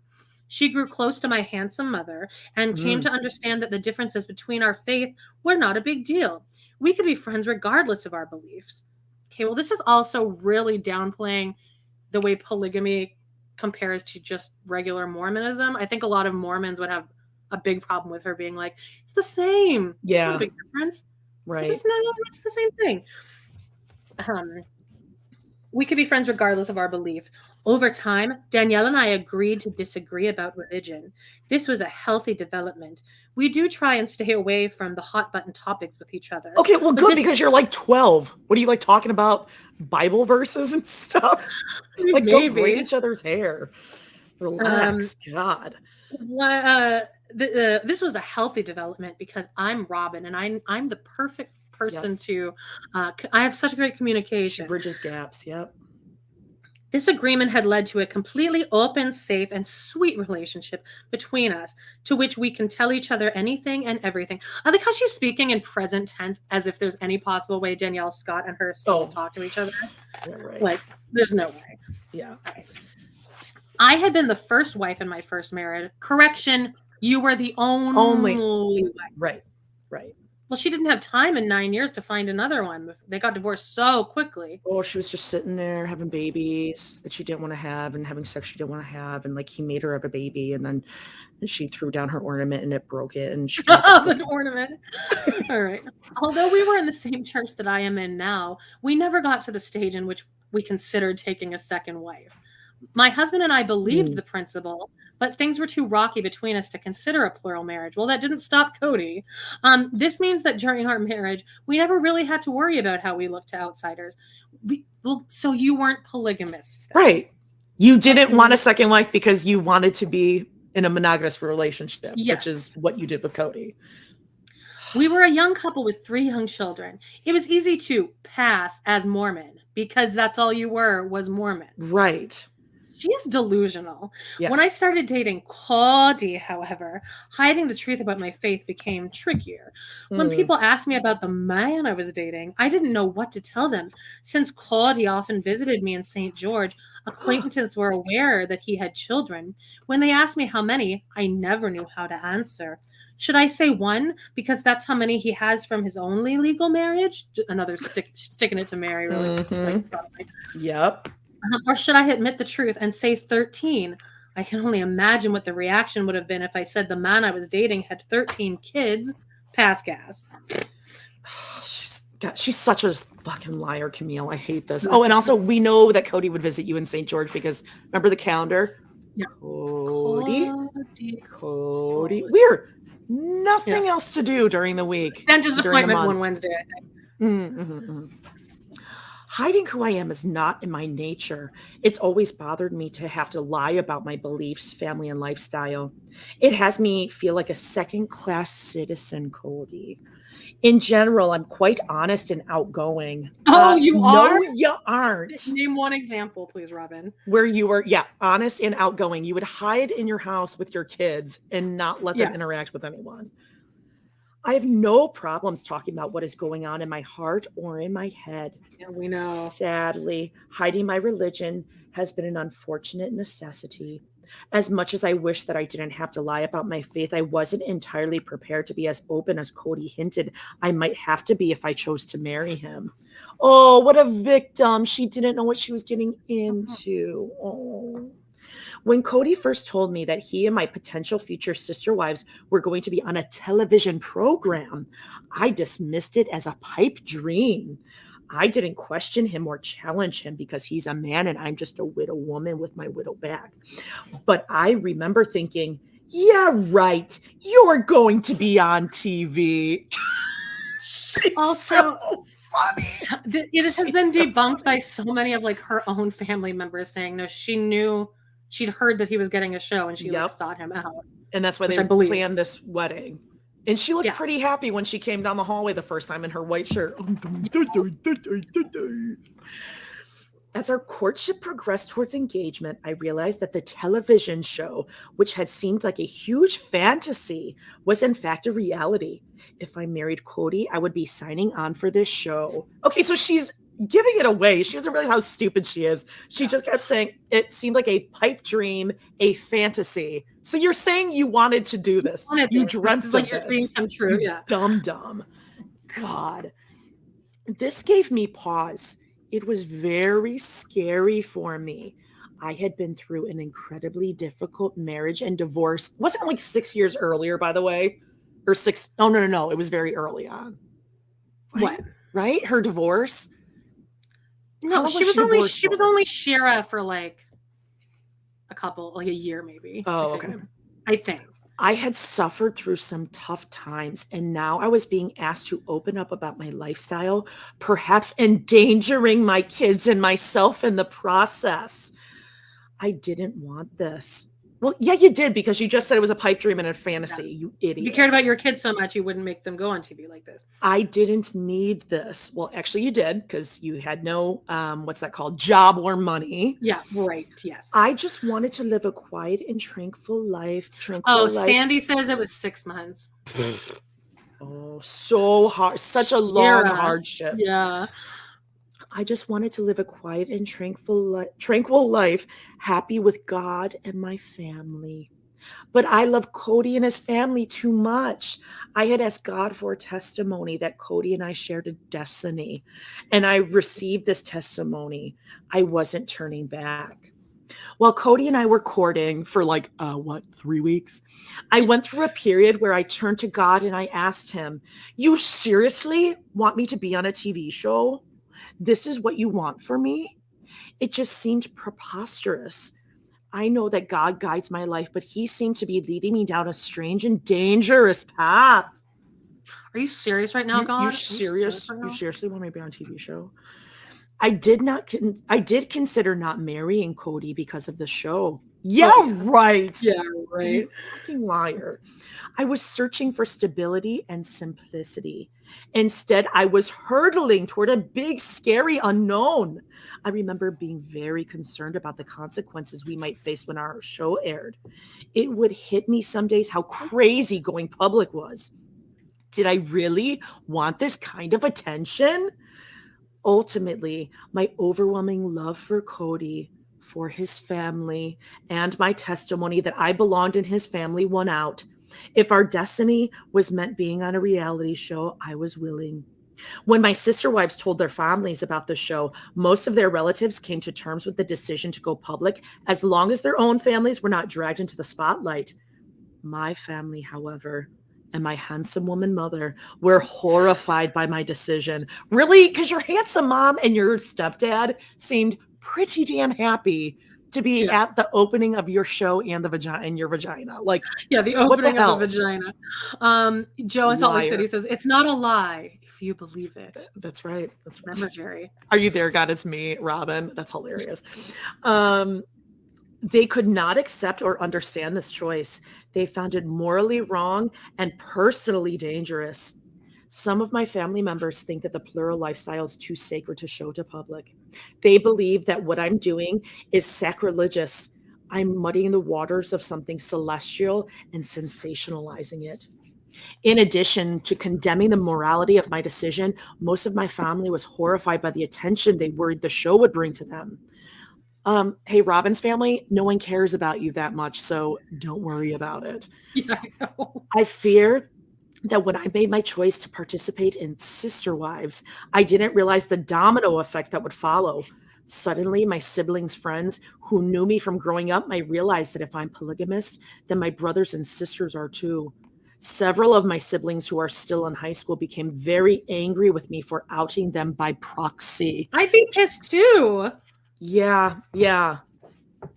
So maybe don't go on the show or marry Kody if it's personally dangerous for your family. I also wonder, though, do you think that her family knew that she was going to come out looking like the bad one?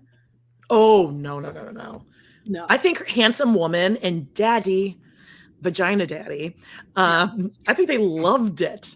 Our little Robyn, our little Aurora is Bella DeBall. Yep.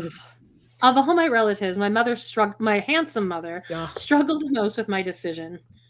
She still blocks my posts on her Facebook page because she doesn't want to answer the intrusive questions that would follow. She isn't ready yet to be as open about her beliefs as I am. I'd love to find out her handsome mother's Facebook page. Oh. What does that page look like? A lot of quilts on there. Oh, a lot of reposts of religious Snoopy things. I don't know, just very cheesy. Also, Mary Summer would like us to say salacious, celestial, Madison voice. Someone got mad at us online for doing the Madison voice too much, so I figured. Okay, settle down. Everyone do it right now. Say salacious, and you'll be saying it all the time. You're welcome. All right, handsome woman, vagina daddy. We need a t-shirt. Vagina daddy. I love it. Okay. My mother struggled. Okay. When I told her about the show, she worried that I was putting my children in harm's way. You literally just said that in the entire last page, No Robyn. one cares about your kids, Robyn. She was especially concerned for them since my first marriage was destructive and unstable because I ran out all of our credit cards and then put us into major debt. But she has very long legs. She does. And he probably like yelled at her a couple times because he was probably like, Robyn, you need to cool it. She's like, he yelled at me, Mom.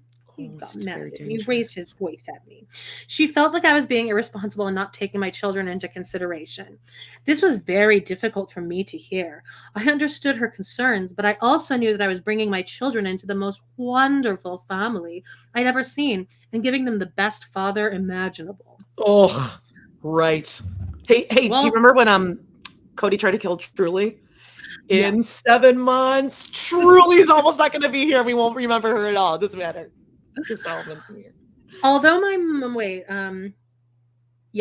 mother will still be my mother privately and supports me in every way she can, she wants nothing to do with the public side of my life.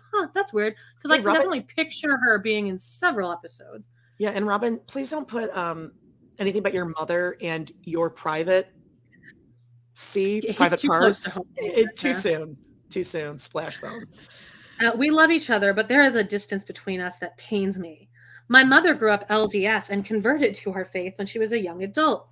Many of her relatives struggled with her conversion, so she has spent her life keeping her handsome head down, feeling as if she had to apologize for her beliefs and try to not rub it in their faces.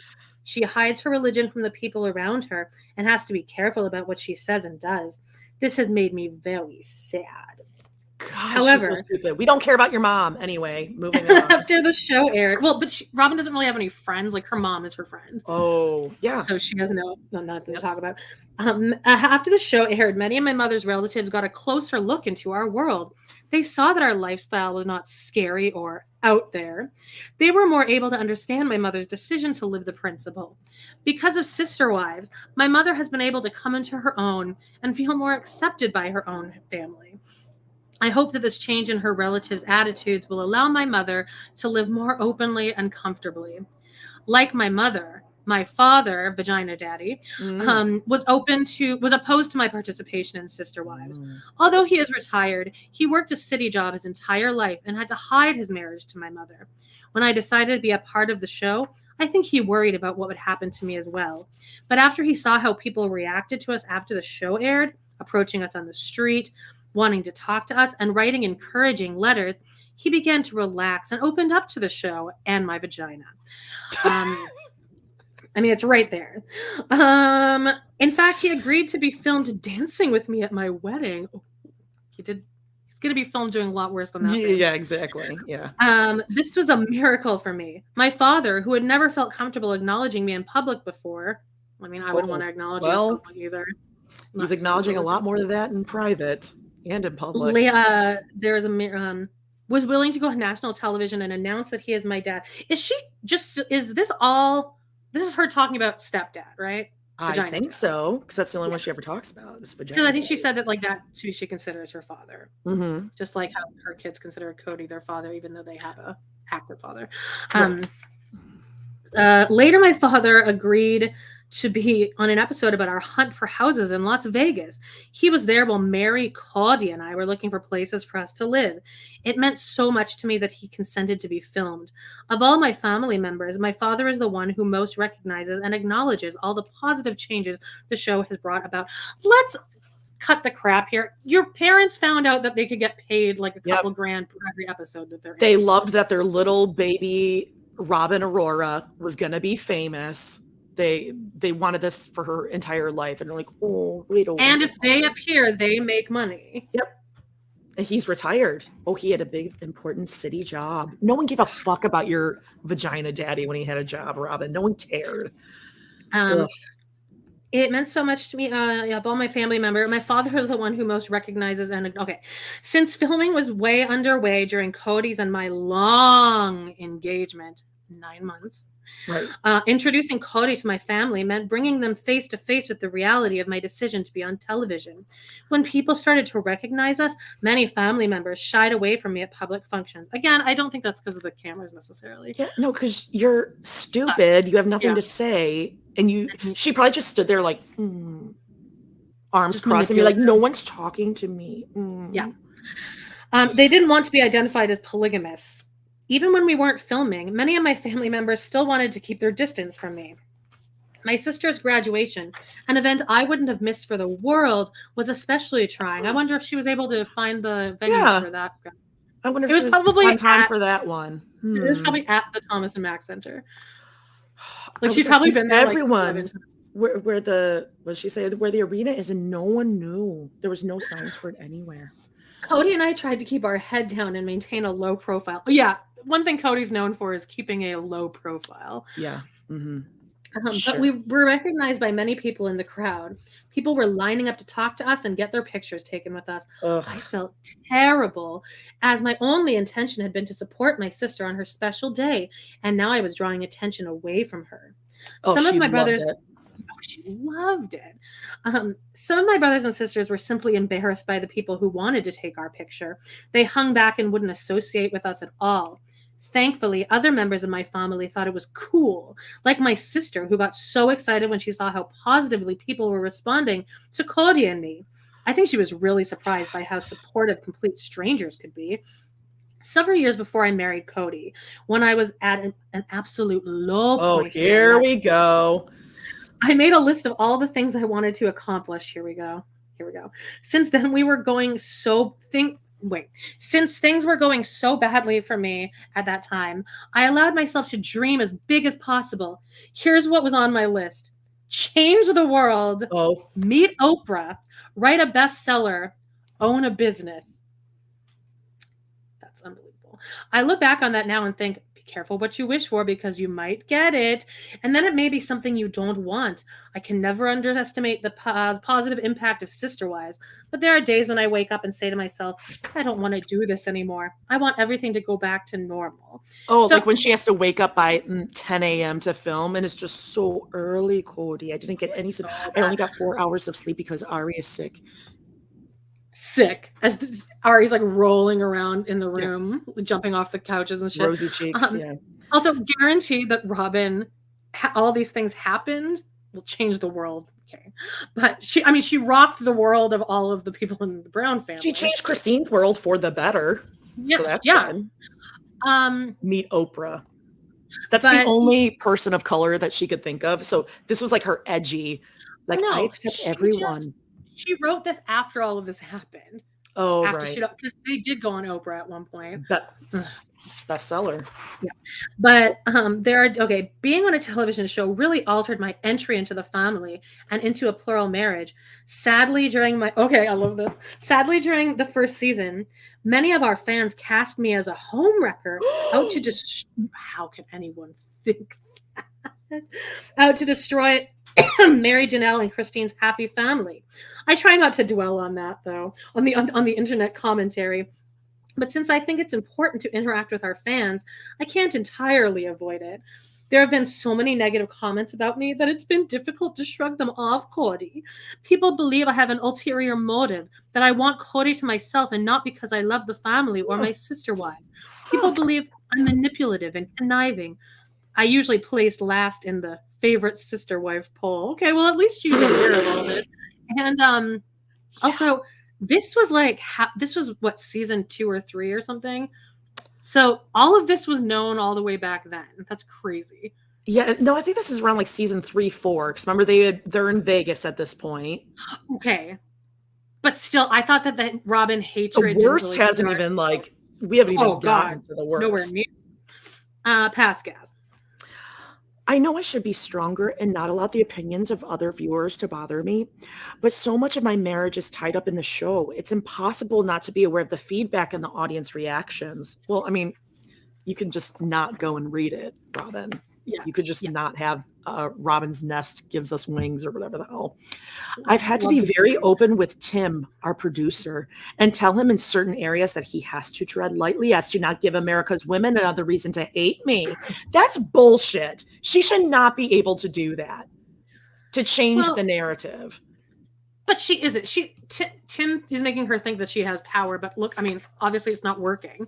Right. Well, just like Tim has made Kody believe that they're best friends. My best friend Tim, the producer. Mm-hmm. If the audience dislikes me, then we failed our mission to convey the joys and stabilities of our lifestyle. That's so manipulative because that's what she's telling Kody. Yeah. Like, oh, if they don't like me, it means that they don't like polygamy, and we cannot have that. Not that you're just a monster bitch. Outrageous. We want to dwell on the positives, not only on dramatic things that sully the picture, if only temporarily. Any woman living a plural life will tell you the struggles that we've had to share. That we have shared about a new wife coming into a family are very normal, and over time things get better. No, well, you don't know that, Robyn, because you're the last one to come in. You haven't had to welcome anyone else in. And you haven't proven that anything's better at all. It's just gotten progressively worse. It's ironic that the show itself was the catalyst for many of the troubles and struggles that we dealt with on camera. If not for the show, Kody and I would have married quickly and quietly with little fanfare. Okay, true. But also, it's not that the show was a catalyst for many troubles and struggles in the family. It was that you came into the family. Yeah. You are the catalyst, you monster. The wedding became a storm cloud that hovered over us during the couch sessions. Things that should have remained personal and private to Kody and me, things that could have been beautiful and special, were fodder for analysis. I had to deal with the world's opinion about the fact that Kody picked my dress. Oh, here we go, guys. Like, I'll see how she spins this. I had to deal with the world's thoughts about him kissing me during my engagement. Everybody on the couch and in the audience felt the need to participate in what seemed to be an endless commentary and judgment on my wedding, the reception, and the honeymoon. For me, at least, it cheapened and stripped away the beauty of something special. What a fucking bitch. Everyone on the couch, those three, had commentary. Yeah. Because he picked out, because you lied to them, wasted their time, and made them go look at dresses, thinking that was something special. And then went on a, 11-day honeymoon when Truly was a newborn? Well, and also, it's not so much that we're upset that he's kissing you during the engagement. You left out the part where he was kissing you while Christine was crowning. Right. But in 7 months, Truly's not going to matter anymore. I felt that because of the show, nothing had been left for me. Well, you're entering a plural family, so it's not about you anymore. The actions of my life were turned into an open book available to public comment. Okay, well, here you are writing a book, so what do you want, hypocrite? While the show certainly caused tensions to rise and tempers to flare concerning my marriage to Kody, it definitely paved the way for Kody and me to be open about our relationship. I don't know any plural wives who have had the freedom to publicly court and date and enjoy their husband's company in the same way that I have. This, for me, is one of the show's greatest blessings. The other blessing, of course, is creating a more tolerant world for our children. Oh, saving and changing the world. Not long after the first season aired, Kody and I were at a restaurant near our house, Amanda. It was obvious that we were on a romantic date. We were holding hands and being our usual affectionate selves. Do you have any hot chocolate? Marshmallows? Fun. The waitress kept giving us the evil eye, Kody. I didn't understand her behavior. What have we done to upset her? Well, she's probably like nursing Solomon on one boob and Areola on the other one. Like, put him away. Okay. Then Kody realized what was wrong. He'd been to the same restaurant with Mary a week earlier and had been served by the same waitress. She obviously thought he was stepping out on his wife. Which was, because, yes. Yeah, and also he probably didn't leave a tip. And he's like, oh, here we go with this asshole again. He wanted to let the misunderstanding slide, but I decided to speak up. Excuse me, I said to the waitress.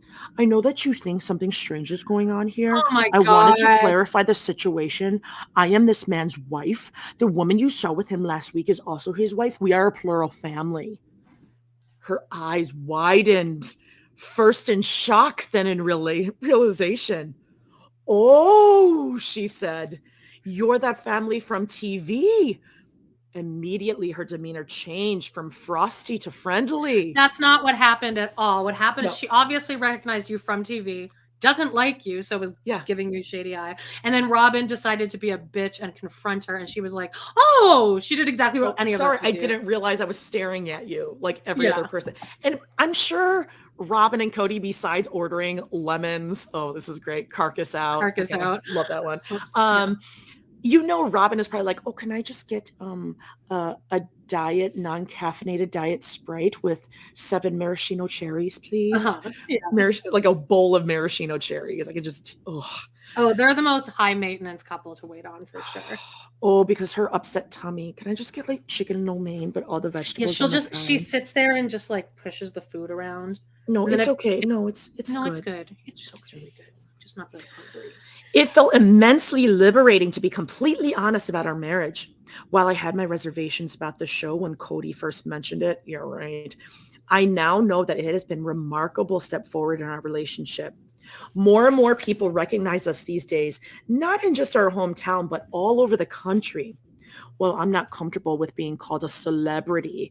I do love that no one feels comfortable with you being a celebrity because you're not. No one's calling you a celebrity, Robyn, trust us. Yeah. Lots of other names. There's another C word they're calling you, but it's not celebrity. Yeah. I do love the outpouring of support we receive. I love it when I see someone identifies with our family and is able to see that we all have something in common. Still, it's disconcerting when a person I've never met walks up to me on the street and starts talking to me as if she knows me when she's only seen me on TV. Sometimes I want to say, don't judge me on the show alone.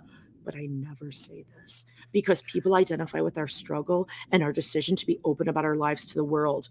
I don't want to alienate anyone except my 3 sister wives from their husband and everything else that we have. Yeah. Growing up polygamous has made me aware of all the other repressed people in the world who are treated as second-class citizens on account of their beliefs, their choices, or their races and ethnicities. I'm like, if she tries to say that like she compares herself to like racial stereotypes, and then I look ahead, she's casting herself in Roots. This is Robyn Brown. Yeah. Her story must be told. Activist. She's repressed citizen. Living the way I do and being treated as I have been has made me extremely tolerant and open-minded. We all have the right to choose our partners in this life. Every adult should be able to choose whom to love and to practice the faith of his or her choice. I hope that our story goes a long way towards making this possible in our community and for others who are persecuted. I feel confident that I will be able to change the world off my list and pass gas. Well, you definitely have changed the polygamy world for the worse, the way people see polygamy. You like the Browns have done nothing but make polygamy look terrible. The confidence that she has in change the world, checking that off her list for going on an 11-day honeymoon to San Diego. Wow. One of the other things that on that list that I have been able to check off is meet Oprah. Oprah, oh God, if I could just get Oprah in a room alone with Robyn for 10 minutes, Robyn wouldn't even know what was coming, would hit her. Oprah has always been one of my heroes. Okay, sure. Sheroes, if you will. Yeah. I don't think Robyn was allowed to like watch Black people on TV growing up. Oh God, no. I've always respected her in all ways. When I put this goal on my list, I never in my wildest dreams imagined it would come true. So I was astonished when our publicist booked us on Oprah to promote the show. Before we went to Chicago for the taping, I rehearsed in my mind what I would say to Oprah, because of course you did, because you rehearse every conversation in your mind because you're manipulative. Yep. Jay Schwa said, Erica says, insert 80s Coca-Cola ad, teach the world to sing. So Mad Men ends. I like to buy the world a Coke. Perfect harmony. Yep. It's the real thing. What the world wants today. Jay Schwa says, Oprah busted the Duggars wide open, you dumb bitch. What do you think she thinks of you? Oh, yeah. Oh. She Oprah plays doesn't think Robyn. of you. She doesn't think of you, Robyn. Trust us. It's another Mad Men reference. There's this awesome line in Mad Men where John Hamm's standing on the elevator with like this like douchebag like kid that works with him that just like so jealous of him, and the kid's like, I think he's getting fired or something, and he's not a kid, he's like 30, but he's like, he says to Don, he's like, you know what, I feel sorry for you, and Don just goes, I don't think about you at all, and he gets off the elevator. And it's like the best comeback you can have. I don't think about you at all. Wow. Ruthie, I'm pretty sure the chicken lo mein episode is the anthropologist episode, right? Where they go to the Chinese buffet? No, Jodie. It's the weight loss journey. Sister Wives weight loss battle or something like that. That's right. Janelle gets a water I forget what it's specifically called, but it has Mary's like standing on a scale in the thumbnail, and they go out for a female reverend comes and they take her out, and Robyn gets chicken lo mein. Her tummy. And Kody's like, I'm so sorry, I shouldn't have brought you here. Are you okay? Because she's pregnant. Then all the wives are eating salad because they're on a weight loss battle. Yep. And Robyn just shows up with a plate of fucking like 26. Yeah. Yummy. Before we went to Chicago for the taping, I rehearsed in my mind what I would say to Oprah.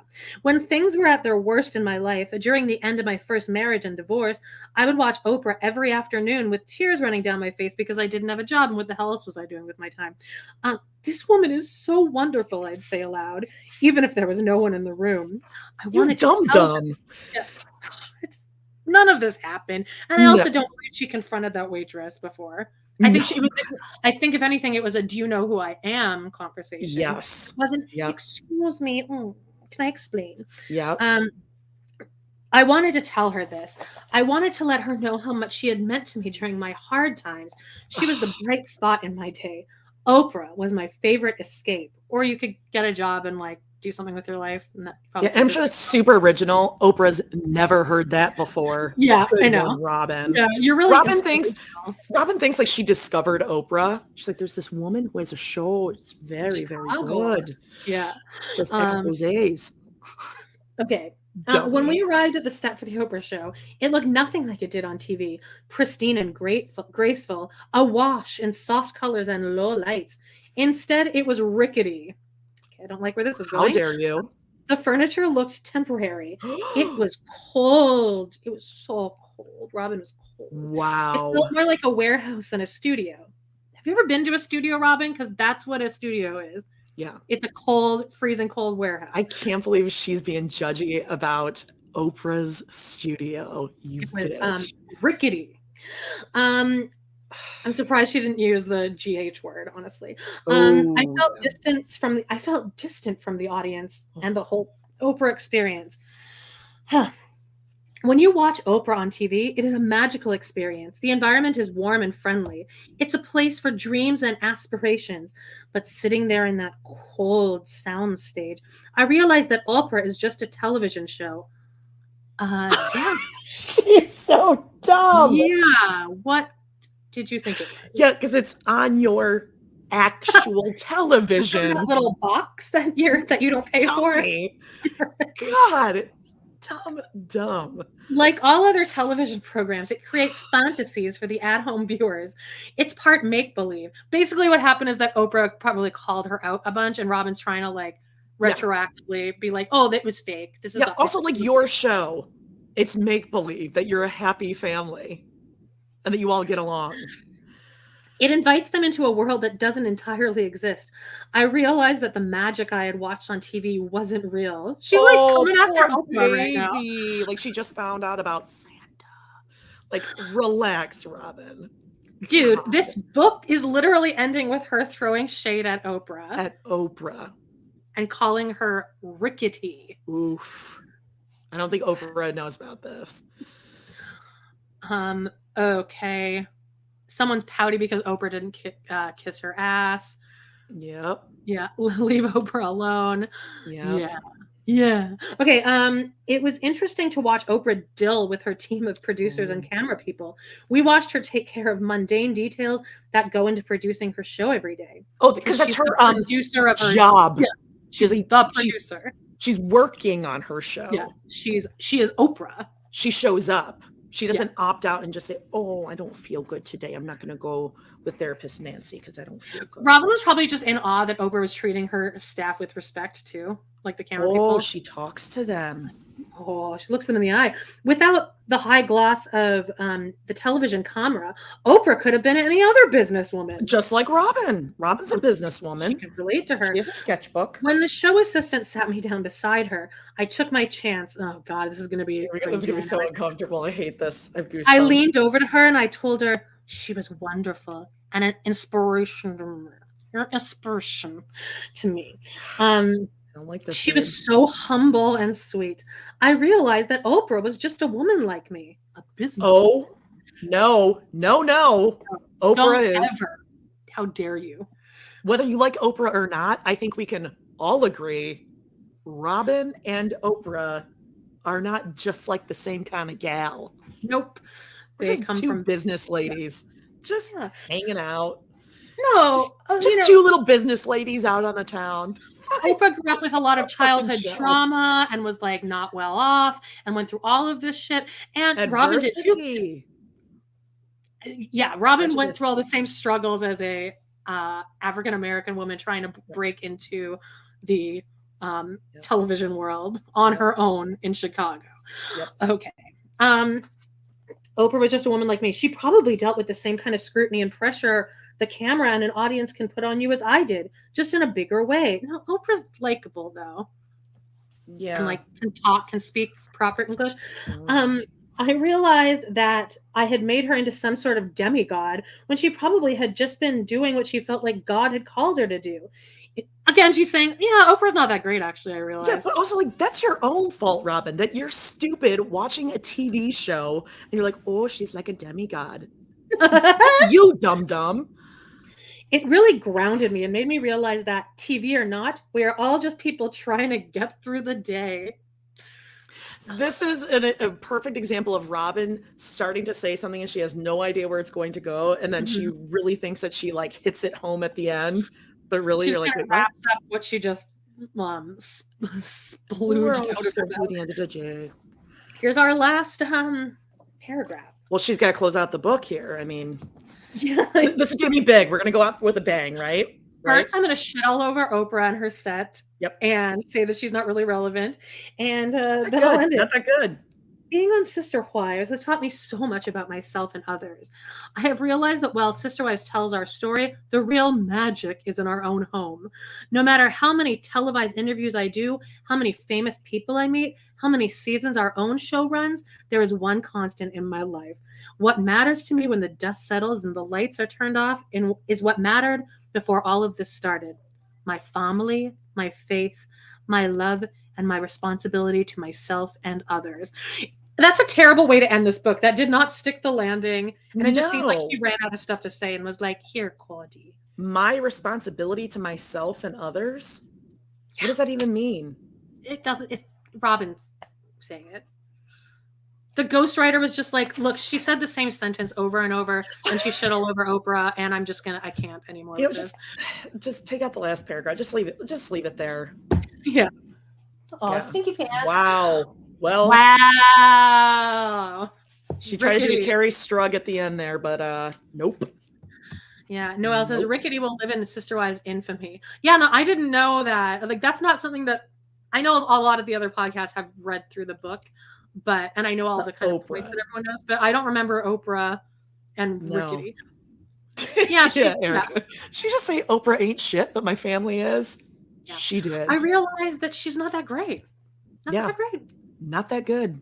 Oprah's writer too, Robyn. Oprah is Teen Mom Writers to the talk show, really just daytime TV history. Inspirational. Not that good. Everywhere. Yeah, not that good. She's just like us, getting through the day, guys.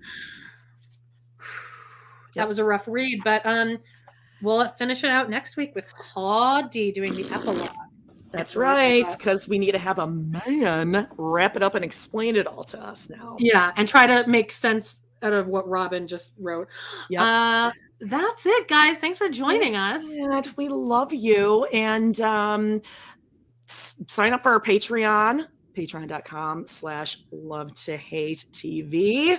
You can also get episodes of Total Request Podcast on there. If you want the past episodes of, probably hundreds of them, you have to go to patreon.com/trpod. The new ones also get posted there too. So if you don't care about Sister Wives, I would just go to TRP. Or you can switch back and forth. Have fun with it. A little bit of this, a little bit of that. We got Sister Wives Vegas Surprise coming up, and on TRP we have Deadwood again with my ex-husband Brad. And Teen Mom OG, season 5, episode 9 on Amanda Loves to Hate, and that's on Tier 2. You guys know what exactly. Yeah, it's the Vegas episode the first Vegas episode with Amber and Matt. And I think that's it. Walter, Walter knows it's time. He knows. He's so smart. What a good boy. All right. We love you guys. Thanks for watching. Share, smash that like. Yeah. And we'll see you next week. Yeah. You're adults. Bye. Bye.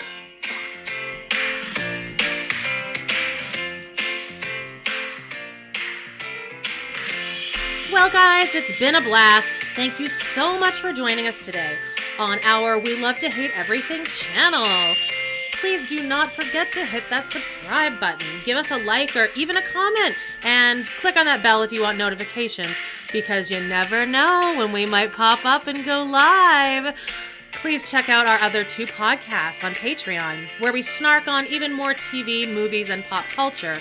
We got Total Request Podcast, that's patreon.com/trpod, and We Love to Hate TV, patreon.com/love-to-hate-TV. Thanks again, and we will see you next time.